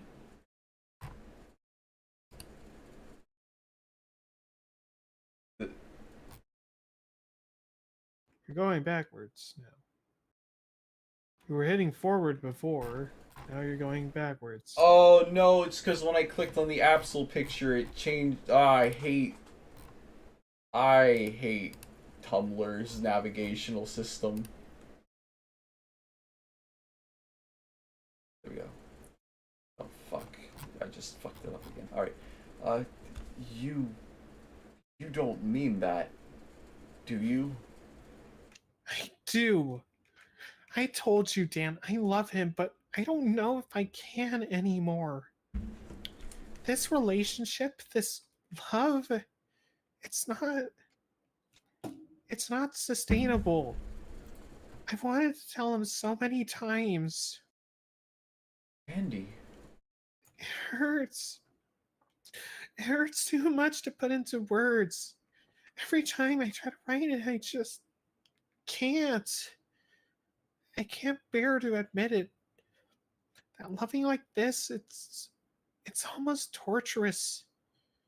Every letter I get, I'm reminded of how much I love him, how much he loves me, and it makes me feel like I can go on just little bit longer. But it feels like I'm just pouring a little bit of sand in an ever emptying hourglass, and it's not enough. I don't know how much longer I can keep doing this. I'm sorry. I didn't mean to involve you in all this. I just didn't want to admit to myself that it was already too late. I love you. I love you so much it hurts. I wish I was honest with you. I wish I was honest with myself. I just didn't want to believe anyone else could make me feel this way, but I mean it. I love you, Dan. I do, but I can't. I. It's just that. Sigh. It's just that he's your boyfriend. I'm sorry. Oh wait, no, it's her. I'm sorry. Uh, Meanwhile.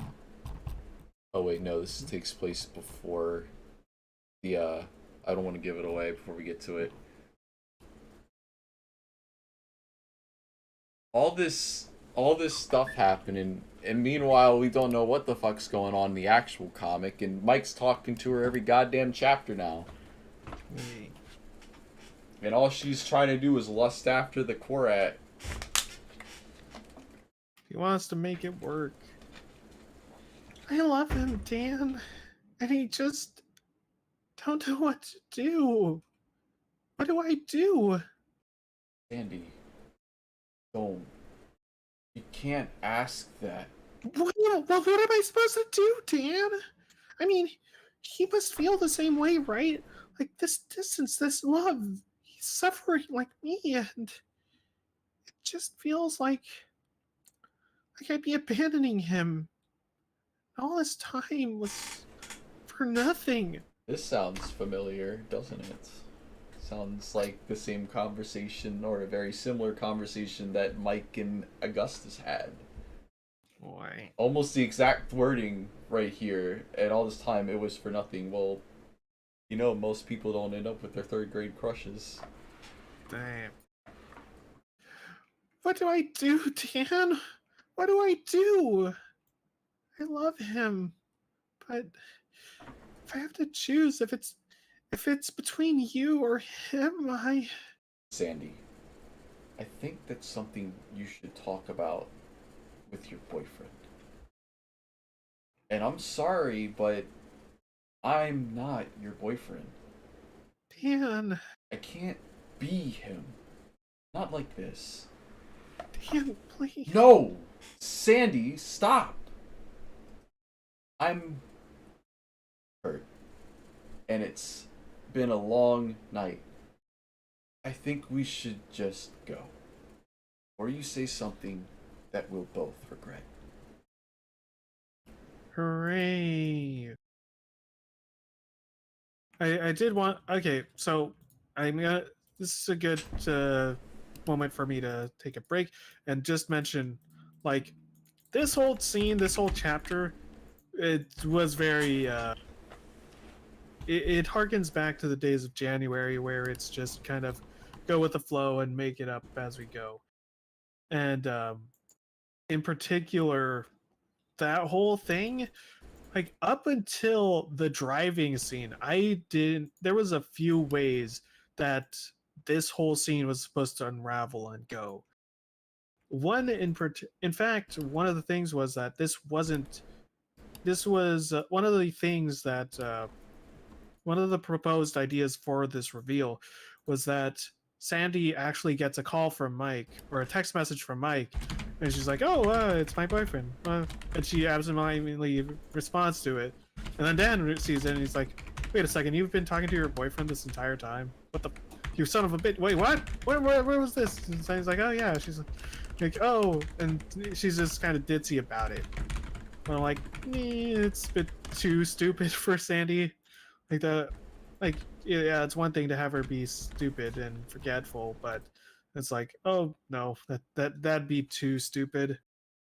Whereas this kind of gives more evidence or more credence to why Sandy would like why Sandy would forget about Mike and not think about it during this time. It's really good, and I think it was a good job, and or this way it really led into a lot of other things that we were able to talk about and just explore, getting really deep into why Sandy, how Sandy feels about her relationship and that sort of thing, which I think was what really helped make this scene and this chapter stand out as much as it has. And also there was a thing that but there was another reason why we stuck with the letters. It just felt like it had more potential to go through. Anyway, Dan, I'm sorry. I really am. I'm sorry for dragging you into all this. I never meant to hurt you. Yeah, I know. I meant what I said, though. I do care about you, Sandy. That's why you need to leave. Wait, you turned her down? You turned down a solid 10. What are you, gay? Yes! Can you still be gay after falling in love with a girl? I don't know, you fucked a lesbian. Does she still call herself gay? But you loved her. You knew she loved you too. She was even going to break up with Mike. Why would you walk away from that? Wouldn't that be the best for both of you? Lucy! Because breaking up should be her decision, not mine. What? I know what she wanted. She wanted me to give her an out, whether she was aware of it or not. It's not fair for either of us. All it does is tie our relationship to yours. If she breaks up with you, it shouldn't be because of me. It doesn't matter how much we loved each other. If Sandy couldn't break up with you on her own, then I'd always just be the other guy. Oh. That was kind of the thing. Because oh yeah, that's another part about this whole scene or this whole chapter. Is like I was definitely more focused on Dan during this because like there's so much going on with his character in this whole scene. If you look at it, like there's parts where he wants to comfort Sandy. Whenever she talks about like how hurt she is, he wants to like comfort her. He feels sorry about her, but he's like, no, must be strong, stay stern, tell her tell her that the right things to do. He has to do the right thing, and it sucks because and it's so conflicting for him. It shows the real conflict with this chapter, or with this character. Helps flesh him out more. Anyway. Yeah. I didn't see Sandy until school started back up again. Wait a second. You really just left her there? The last time, yes, I had to walk away because... No. I get that, but weren't you the one that... Dan, wait! Sandy, I told you... No, I know. You need space and time to think. I get that. Believe me, I totally get that. It's just that you kind of Fuck! That's right. I drove you here. I could call my mom. And tell her why you're all alone at the fair she told you not to go to? Well, I could just... Forget it! I am not leaving you in the middle of the night to find your way home. It's not that. Sandy, shut up. I'm taking you home. Wow. He can't stop doing the right thing. I thought that was a good, funny little bit. Because, yeah, you could have just left her. It was like, oh, look, there's a plot hole. Didn't Dan drive her here? Nope.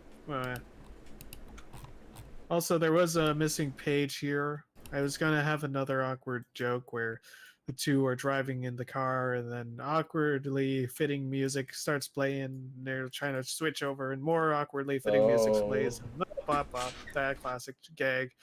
But I was like, oh god, this is like really long. We should keep moving. We should keep moving. Anthony, you found Amazil's spicier works? I bet you did. Anyway. One awkward car ride later. Oh, this is it. Yep, I guess it is. Thank you again for the ride, Dan. Think nothing of it. Well, yeah, it's cool then. No, right. School. I don't know. No. Will I see you at school? I don't know. I need time to think. We both need to think about what we really want. And right now, the last thing you should be thinking about is me. Dan, please, don't say that. Andy, this guy, you love him, right?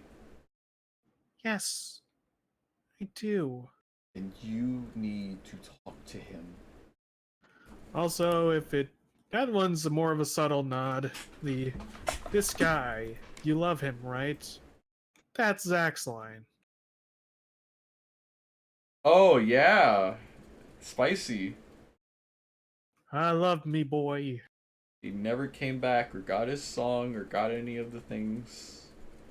Oh. Got Catherine though, and that didn't get fucked up. So I think that's a W. He got the good ending by not being By in not the comic being in the anymore. comic, except for one Ask Blog question. Dang. You need to tell him everything. Everything you told me. Everything that hurts you. But yeah, I mean, what if? Sandy, you wanted me to tell you what to do. Well, this is There it. he goes. What? Oh no, Anthony disconnected and then rejoined.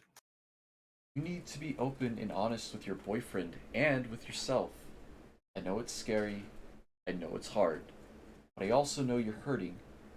That's no way to love.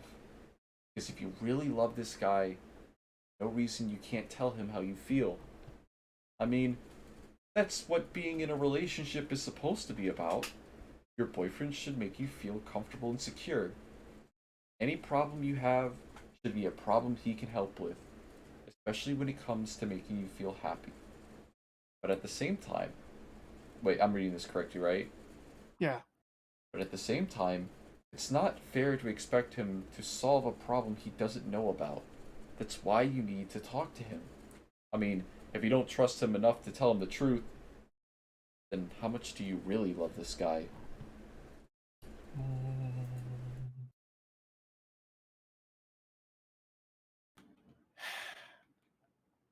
You're right. Maybe I should end it. No, no, no, that's not what I meant. Don't break up with him. Although, maybe you should. But not because of me, okay? I'm not saying that you should break up with your boyfriend. Don't think that's what I'm saying. Okay, so what are you saying? I don't know. I guess what I'm trying to say is this is your relationship to deal with. And I'm sorry I can help you, but ultimately, this is a choice that only you can make. And you can't look to me for an out. Whatever you do choose to do with your relationship, do not do it for me. Do it for yourself. Do it for him. And whatever happens after that will happen. And when it does, I'll be there for you. No matter what. Because that's what you do when you truly love someone. That panel was a hard one because I was like, how the fuck? Yeah. I love that meme. We're not done yet. I also got myself a gift to celebrate. It's a knife. Here, let me show it to you. Alright, gonna hang myself now. Bye.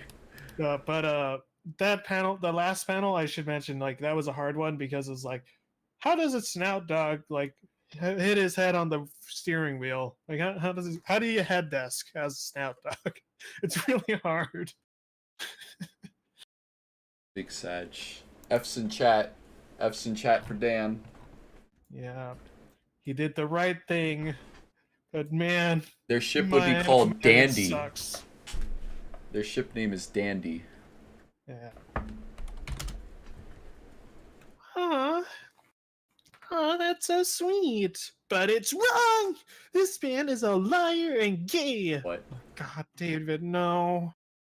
I I admit, you had me there for a second. I almost believed you. But you made one crucial mistake. If Sandy told Mike about you, how come Mike never bitched about it? How are you so close, yet so far from actually getting it? It is possible, but I'm pretty sure the point is Sandy just did not tell Mike. Yeah, right. I ain't buying it. What? What? Everyone say what? What? What? David, what are you talking about? Well, think about it, dude. This guy said everything right. Got the waterworks flowing and cockblocked himself to hammer it home. Only for Sandy to turn around and ignore all of that and never tell Mike? Even Lucy's not that cold hearted. Hey, uh, Wait, he's right. Why wouldn't Sandy tell me if you said all that? What happened? yeah. Well, it's funny you ask, Mike. You, of all people, should know what happened. What? Wow.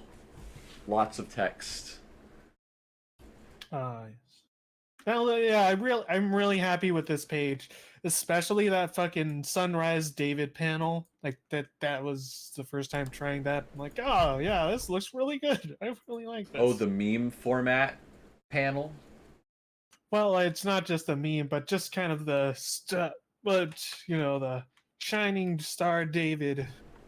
Wait, not like that. Hey Kanye. Of course we didn't learn. We didn't learn. And what I said happened? it twice. Yeah. We didn't learn. Dude, I do that shit all the time. What happened until we got back to school? This is gonna suck. Oh, boo hoo. You know, you're in the same boat as me, right? You're gonna be sharing shoulder duties when Sandy starts crying about her boyfriend. That's where you're wrong, Dan. I am going to be pulling double duty because while she's moping and whining about her boyfriend, you're going to be moping and whining to me, and I have to be all, be strong and remember the grace period and blah, blah, blah. Oh god, I just realized it's by letter. Who knows how long before it reaches him and he responds? If he responds, Oh god, this is gonna suck! who the hell writes letters anymore? It's from 2000. Hey guys! Yo! Oh god, no. Somebody beat her with a happy stick. Oh, What? but beat her with something, but it ain't gonna be a happy stick. Sandy, you told your boyfriend, right? Yes, yes. We talked about everything. He finally called. How the? Wait, what? Oh yeah. Sorry, Ash. I forgot to tell you. I have a boyfriend. He. Wait, is it me or you first? You. He could have called you this whole time? I just figured he was Amish or something. Well, I gave him that phone number a long time ago, but he didn't have a phone at the time and must have forgot. To be fair, though, I kind of forgot about it too. But it's all good now. We finally got to talk and we worked it all out. So you told him? Well, yeah, we talked all night and it was amazing. We talked about everything and No, Sandy. Sandy, you told him everything, as in, you know, everything we talked about? uh, You told him what you told me, right? You told him about everything, right? um, well, I may have Don't tell me you forgot. Don't tell me you forgot. oh, Sandy! what was I supposed to do? I, I mean, I tried.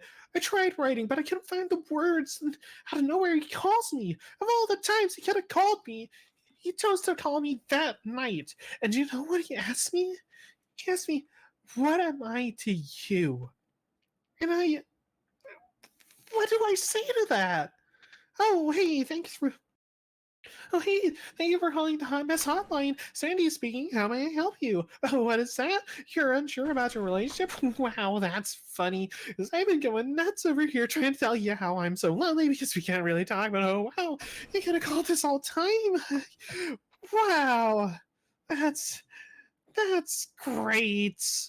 I was just about to break up because I couldn't love my letter anymore, but guess that's fixed now. Oh, by the way, I've been kind of, sort of, half cheating on you. I can't do it. I can't do that to him, Dan. Not yet. Not now. I know I should tell him, but things are finally looking up. Maybe this is what I needed all along, and feel like I could go. Ring! Yay. Fun fact: this whole scene was supposed to just be that ring was supposed to come in a page earlier, like in the original idea for this scene. It's just kind of like And then they go back to the school, and Sandy reveals, "Oh, hey, actually, this explains at a new leaf. Sorry, whoops, everything's okay." And before Sandy can really explain herself, bell rings. Classic trope. She's like, "Oh, well, I guess I gotta go. Bye bye. They can't say anything, but well." And Dan's like, "Well, fuck, fine then. Sure, fuck this. She's happy. Whatever. That's great. I let it be." And that's how this scene was supposed to be. But there's more. I guess I should go then. Speaking of bad timing.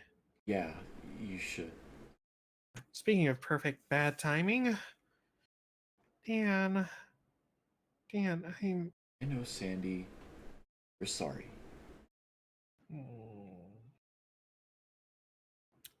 Dan, are you?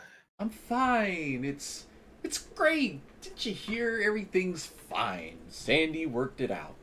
I mean, here we were worried about Sandy this whole time, and it turns out she's fine. Everything is fine. Oh god, not you too. Talk about dodging a bullet, right? After all of that, Sandy is doing great. After everything I did and said. Oh, This I is- misspelled everything there. This is great. Everything. She's happy, and I'm... Shh. It's okay, Dan. You are okay. Why can't I just be happy for once in my stupid life? Come on, Dan. You're too smart to be happy. Oh.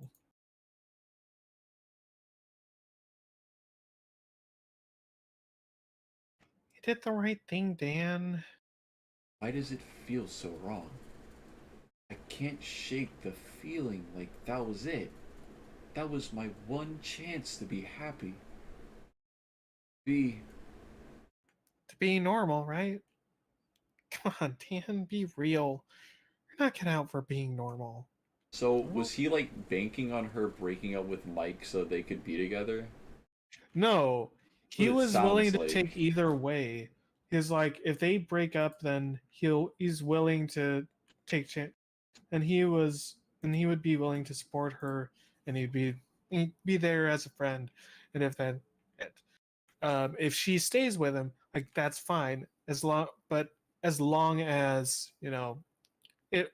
And if she was like, okay, she works everything out, she tells her boyfriend everything, or she tells Mike about that, and they manage to actually work that out, then he'd be okay with that too, because it is just because he is because at least then they're on good terms and they're still happy. But here it still eats him up because he does he did turn down a great opportunity for himself, and that's part of why he was so conflicted during the date about telling Sandy to do the right thing, because part of him really wanted that. Part of him knew that maybe that was the chance for him to be happy, to be normal. He follows in the tradition of these characters don't act like normal high schoolers, because he would have fucking tapped that shit, dude. He would have been like, fuck your boyfriend. You know what I'm saying? That's a real high schoolers act. But the idea is, and this is kind of part of his hidden backstory, is that, again, Dan was a jock and he did have a bunch of friends before. He's seen bad relationships. He's been on the other end of that, having to deal with like dudes being like, this bitch or whatever, like, and stuff like, and people cheating. He knows what the other side is like, and he doesn't want that to happen again. He doesn't want that to happen to Sandy, especially. That's the point. Anyway, normal people suck. We make mistakes. We hurt the ones we love without even thinking about it. You're not normal, you dumb dog. You're awesome. You're brilliant. And she would never be happy being normal.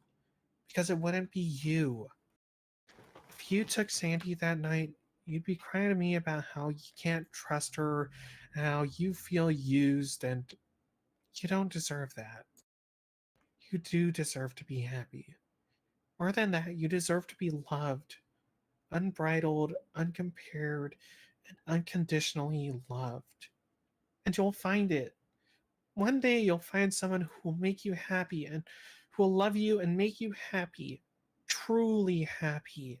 Because that's what you deserve. And who knows? Maybe it'll actually be a guy this time. Oh, shut up. I love that joke. And now we get the comic relief page. So, you tell the folks yet? Why? So they can tell me how dumb I am? You're just trying to disappoint me at this point, aren't you? You sure you still want to bat for the other team, son? What's What's that? that? Oh, that's... Oh. What's that, strike two now? One more and I'm pretty sure they'll have to kick you off the team. Oh, shut up. You're just upset I went straight for her instead of you. You're darn right I am. What am I, chopped liver? I've known you for way longer than she has. We have way better chemistry, and everyone loves the childhood best friend trope. Name me one thing that Sandy has over me. 5 or Big 6 inches, booty give or take. bitches. Hey, look who it is. Fucking Weenie Hut General in chat. How's it going? Yeah, what up, fuckers? Whoa, okay, well, yeah. No, please, yeah. We're almost at the end of January. Actually, we're in finally in current year now as far as posts are concerned. No, well, actually, no. This was made in December. This is posted on January. But anyway, we're good. 5 or 6 inches. It's a height joke because she's Yeah. small. Unless. Oh, I see.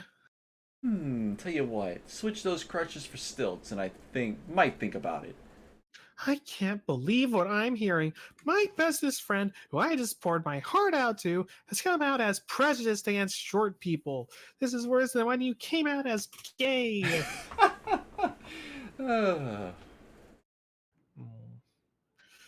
Still worried about her?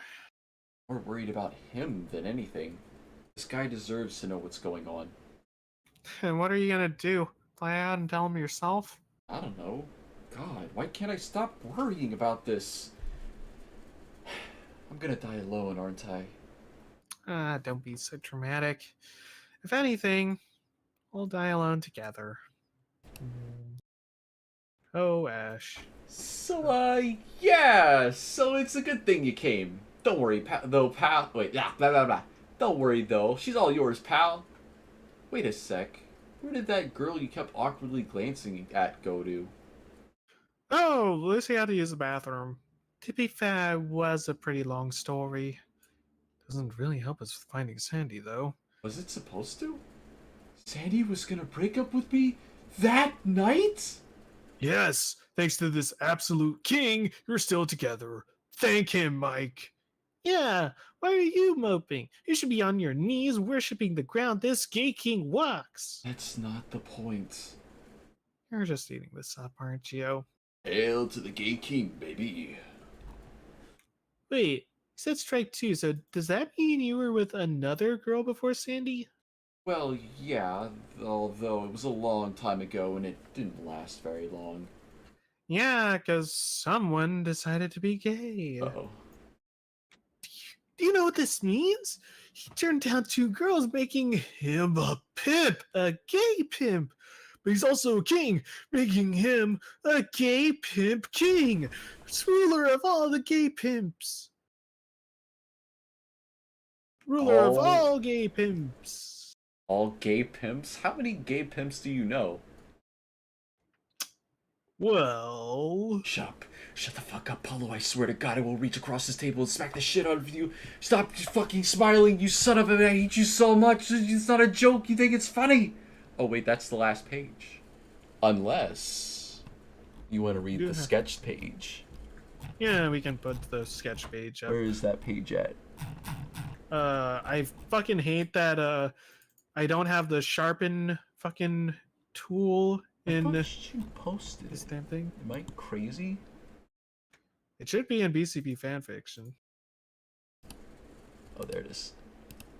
Here we go, guys. This page has not been officially released yet, so exclusive first look at the next page. It's a McCain page. Oh, yes. We love to see it.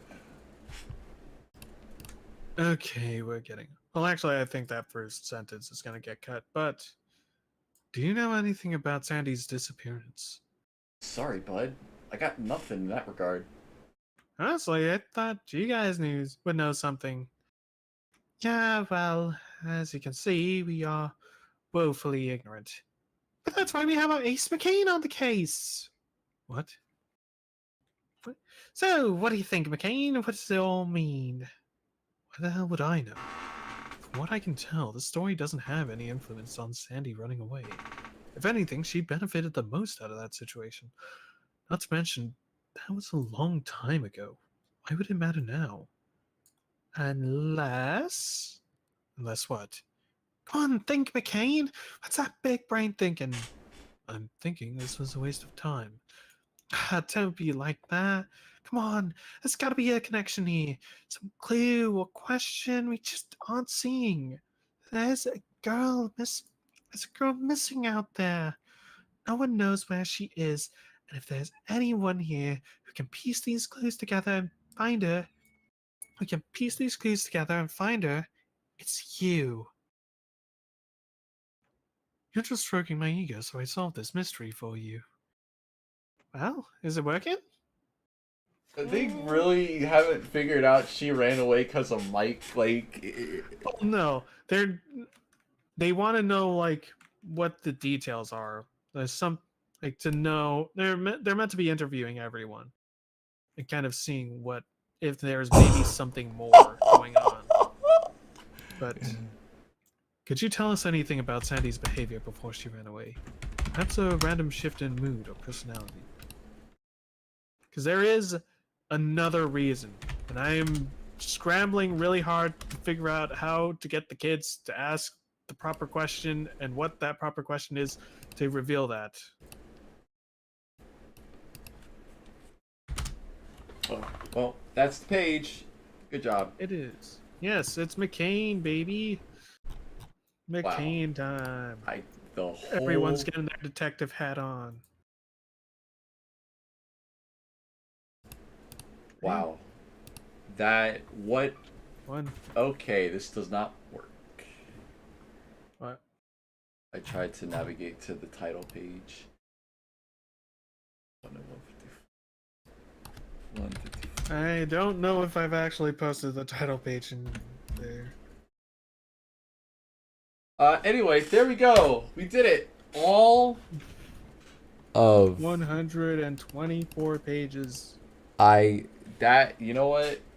We did it. We read all of January, all of BCB, well, at least all of BCB that's been released so far.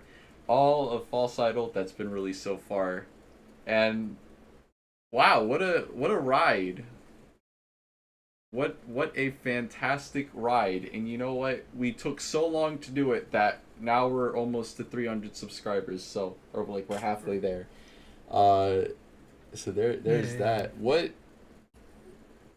a good story. And thank you for the effort posting and creating this entire new narrative and world and all these characters to sink our teeth into and really fleshing out Sandy's character. She's not just the girl over the phone, you know. That's just there to cause meaningless drama so that we can extend the plot for money. I'm just kidding, by the way. Don't take anything I say seriously about doing stuff for money. But I did want to mention, like, in particular with that second scene where the after flashback scene, well, flashback back to flashback scene, where it's Dan and Ash dealing with Sandy. Like, that whole thing, and especially with that scene in particular, but also with the whole story, there is a there is a purpose for like all this stuff, because in a way, yes, it's very clear that the reason Sandy ran away is that she wanted to go meet Mike. She wanted to be with Mike. But the real purpose of False Idol and why we're going this such roundabout way, and every time that they try to like dig into this investigation, they're hit with aside after aside after aside, is because one of the things I wanted to do with False Idol is not just show like another story with Sandy or like something like that, but kind of really build this world up and not show the world that she's been in and all the characters and people that she's been with. They're all different and they have all their own they have their own interactions and interlinking chemistry. They have all the models and stuff models dealing with all their stuff. You have Dan and Ash and all her school stuff. You have all these elements, and you can see. I wanted it to be like I wanted the story to feel like you were coming in at the end of another person's arc. Like they were peeking into a different comics like storyline, and they were just coming up at the end of their climax or something like that. Which I feel like chapter 4 really gave more of that, and chapter 4 also was able to spend a lot more timeline kind of fleshing out the new characters, whereas I felt like the modeling chapter didn't do that so well. It was actually a toss up in the planning era of which one to go with first, because I was like, should we start with Dan or should we start with the models? Like, well, because I'm like, I don't really have at the time. I didn't really have anything. I didn't have as much of this chapter planned out.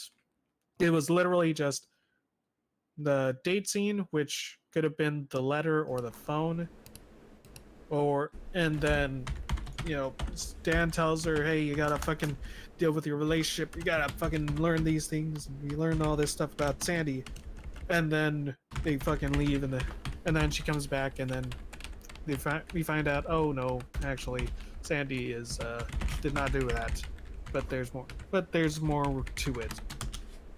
That whole bit where Sandy was saying was pouring her heart out about how conflicted she felt about telling Mike and why she couldn't tell him. That was actually supposed to be saved for the ending. Like I was gonna be like, okay, it was originally, like I said, it was supposed to be cut off by the bell, and then later we learn like why she really didn't say it. But I was like, oh god, that's gonna be a very long time from now, and people were getting really upset with Sandy's character, and like, oh wow, what a bitch. She really didn't fucking tell Mike this. Oh my god, wow. She went behind Dan's back. My goodness. I'm like, no, there's more going on here. And but yes.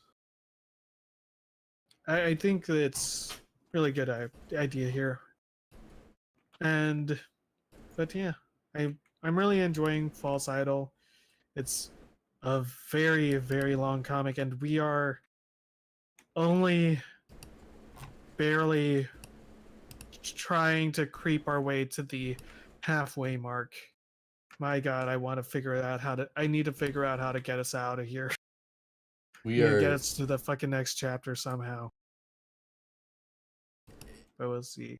It feels like a whole different world. You go back, you read the actual comic, and it's like Such a radical shift in like the characters. This is modern Sandy doing an uwu face, talking about hanging out on Valentine's Day, and then this Sandy's like completely. Well, to be fair, this Sandy is 16 versus the Sandy that was like what, 12, 14 or something when the flashbacks are happening. She'd be 14 because this was freshman year. Freshman year was when A New Leaf happened. Yeah. Oh, so it only happened 2 years ago. God, the fucking story takes so long that I forget that it's only been 2 years in the universe of the comic. Yeah. I don't know, man. It really is its own universe. It's crazy. I almost see it as like another canon. Like this is what could have happened, which I know is the idea, kind of. But it's so interesting to see how radically different everything is. Like the Mike and Lucy thing is still on the table somehow in this universe. The Sandy thing, they're still doing the Sandy thing. Nobody's missing. Mike should go missing though. Be funny. And everyone gets their own little bits.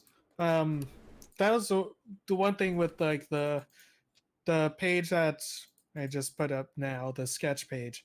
Like, I feel like it's like I wanted to give like it's an ensemble piece, and it kind of feel and that was one of the things that made False Idols seem very ambitious to me, is that it is an ensemble piece and it's trying to get and it balances out the characters I think fairly well. Like everyone has their own little things and quips that they do, and is particular the modeling chapter was a good showcase of that, because then you have Tess being all businessy business and schmoozing with Charlie. Um, Rachel has kind of got the short end of the stick there, but yeah. But with this page, you get to see like Sue and McCain like doing their detective thing, and Sue really doesn't. Sue is still kind of out of her depth, but she knows that's why she knows that she can use fate. Use McCain, use your ace McCain. Okay, McCain, why don't you break open the fourth wall and tell us what's actually going on? What were you supposed to learn here, McCain? McCain's like, no, what are you talking about? I don't fucking know what you're talking about. I don't really care. And it's being able to highlight all these characters. The fact that David becomes a more of an active role. He's got his detective hat. He's problem sleuthing all over the fucking place, and to glorious effect. God, I love David. You can, for a guy that didn't get anything in January, the fact that he's got a number of really good jokes, and that I managed to get a few good jokes out of him, and he's able to actually play kind of an active role. This goes to show, like you were talking about how like, oh, you got too many characters, you don't know what some fall behind. Like sure, but that's why you can get creative and work with what you got.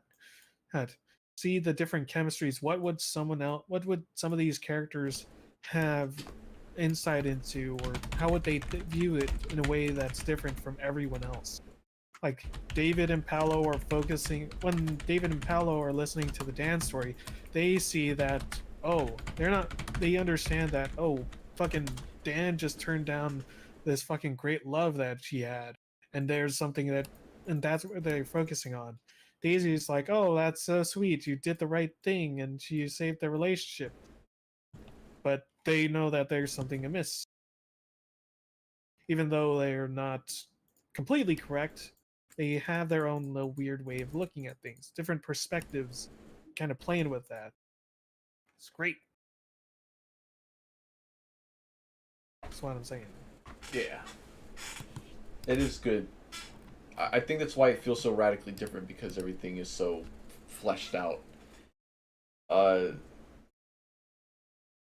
balanced. Yeah, and I think it certainly helps with pacing, for sure, because you're not having to stretch the bare minimum of a story out for like 15 years and like try to find a way to do that. You can, like, if you have all these things to do and to talk about and have all these characters to talk about, you don't have to worry about stretching that story out artificially. You can like focus on all these different things, and that will inevitably hold your story over, and people won't feel like they're wasting time reading it, because ultimately none of it's all going to end up at the same point anyway, and we just feel like we're going through the motions. It's like I said earlier, I don't know if I said it on stream. Probably didn't. You can tell when something is going to go nowhere in BCB by how quickly the comic addresses it. If two characters get into a relationship like that, it's not going to last. But if they beat around the bush for like 15 years, you know that's the thing that's going to be the end game. Because like it has to happen, and you can't blow your load too early. So you just gotta like stretch it out to extreme lengths. But I think that's one of the things that's part of the writing of False Idol. Also, is like they do like things get stretched out. You don't realize it, but it definitely is. Like a lot of these like I said, the this whole Dan chapter was a in the initial planning stage, like it wasn't as long as this. It probably was like half the length, but it got stretched out not because like of pacing or splash panels or anything stupid like that. It gets stretched out because it's like there's more to talk about. Because I like digging into it and like, oh, wait, made this argument while I'm thinking about this argument. How do we argue this argument on both sides? What would Sandy? How would Sandy defend herself? How would Dan? I know how Dan is gonna act. He's gonna try and be like, hey, why wouldn't you tell me this? It's not just about us being like you don't have to be in a relationship for you to tell me about your love life.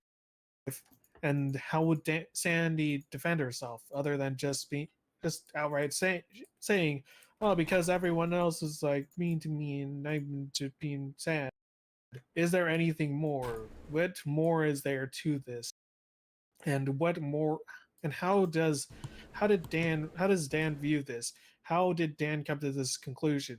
How does Dan deal with the fact that he now has to live with seeing Sandy live her happy relationship with someone else, and even though he knows that it is doomed because there is a burning secret that she is keeping from him or from Mike. Well, it's not doomed anymore because now they know about it. It's all Yeah. Now they can actually do something about it. Hooray.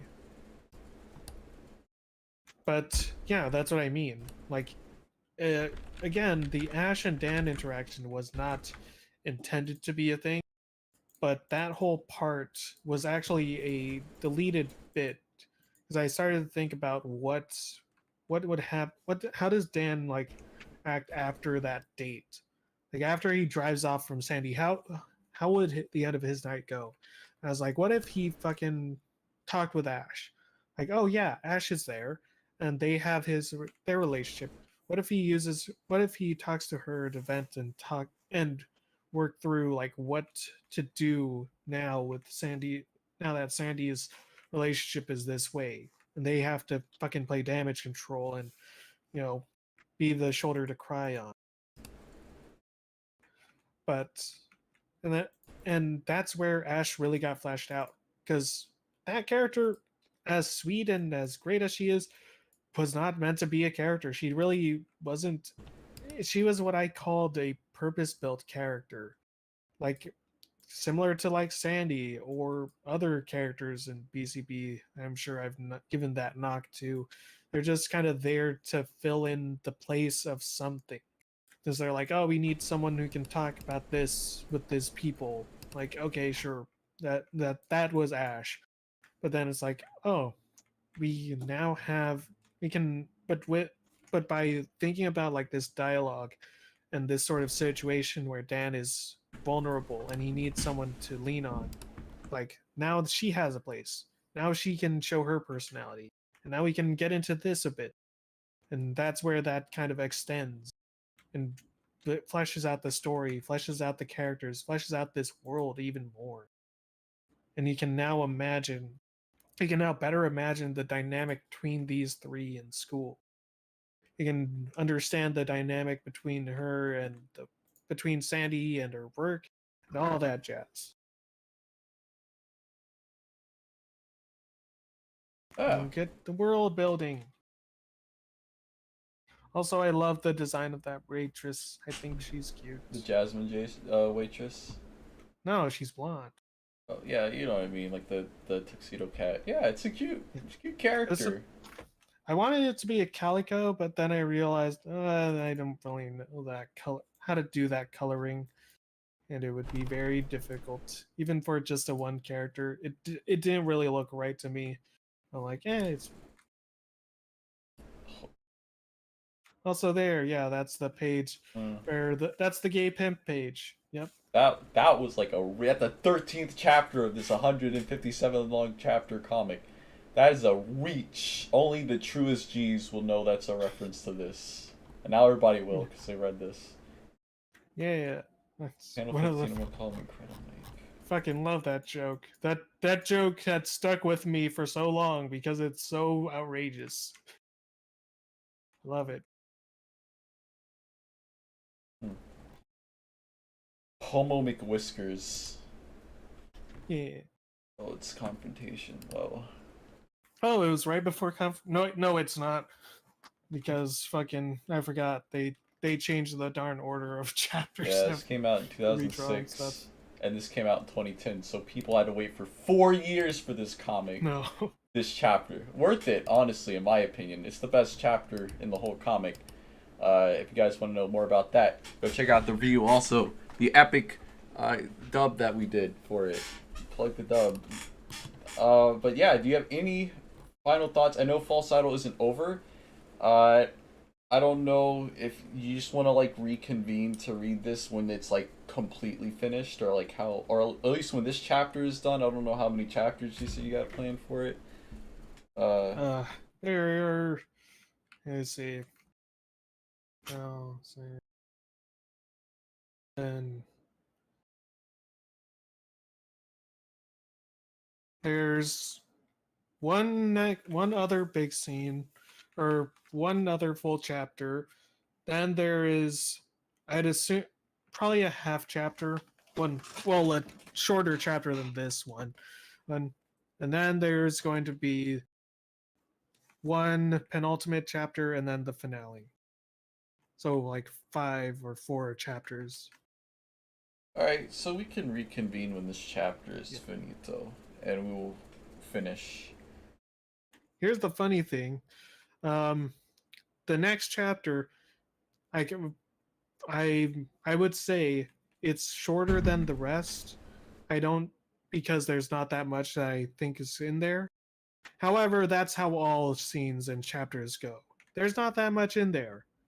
But once you get into it, I'm like, oh, well, we can talk about this. No, we can talk about this. We can talk about this. We can talk about that. We can talk about this.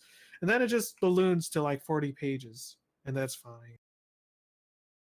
And like I said, the scenes stretch out not because they are like, not because of pacing, but because I just find more things that I want to talk about and just keep going. You can keep on going with it. Like the little Energizer Bunny.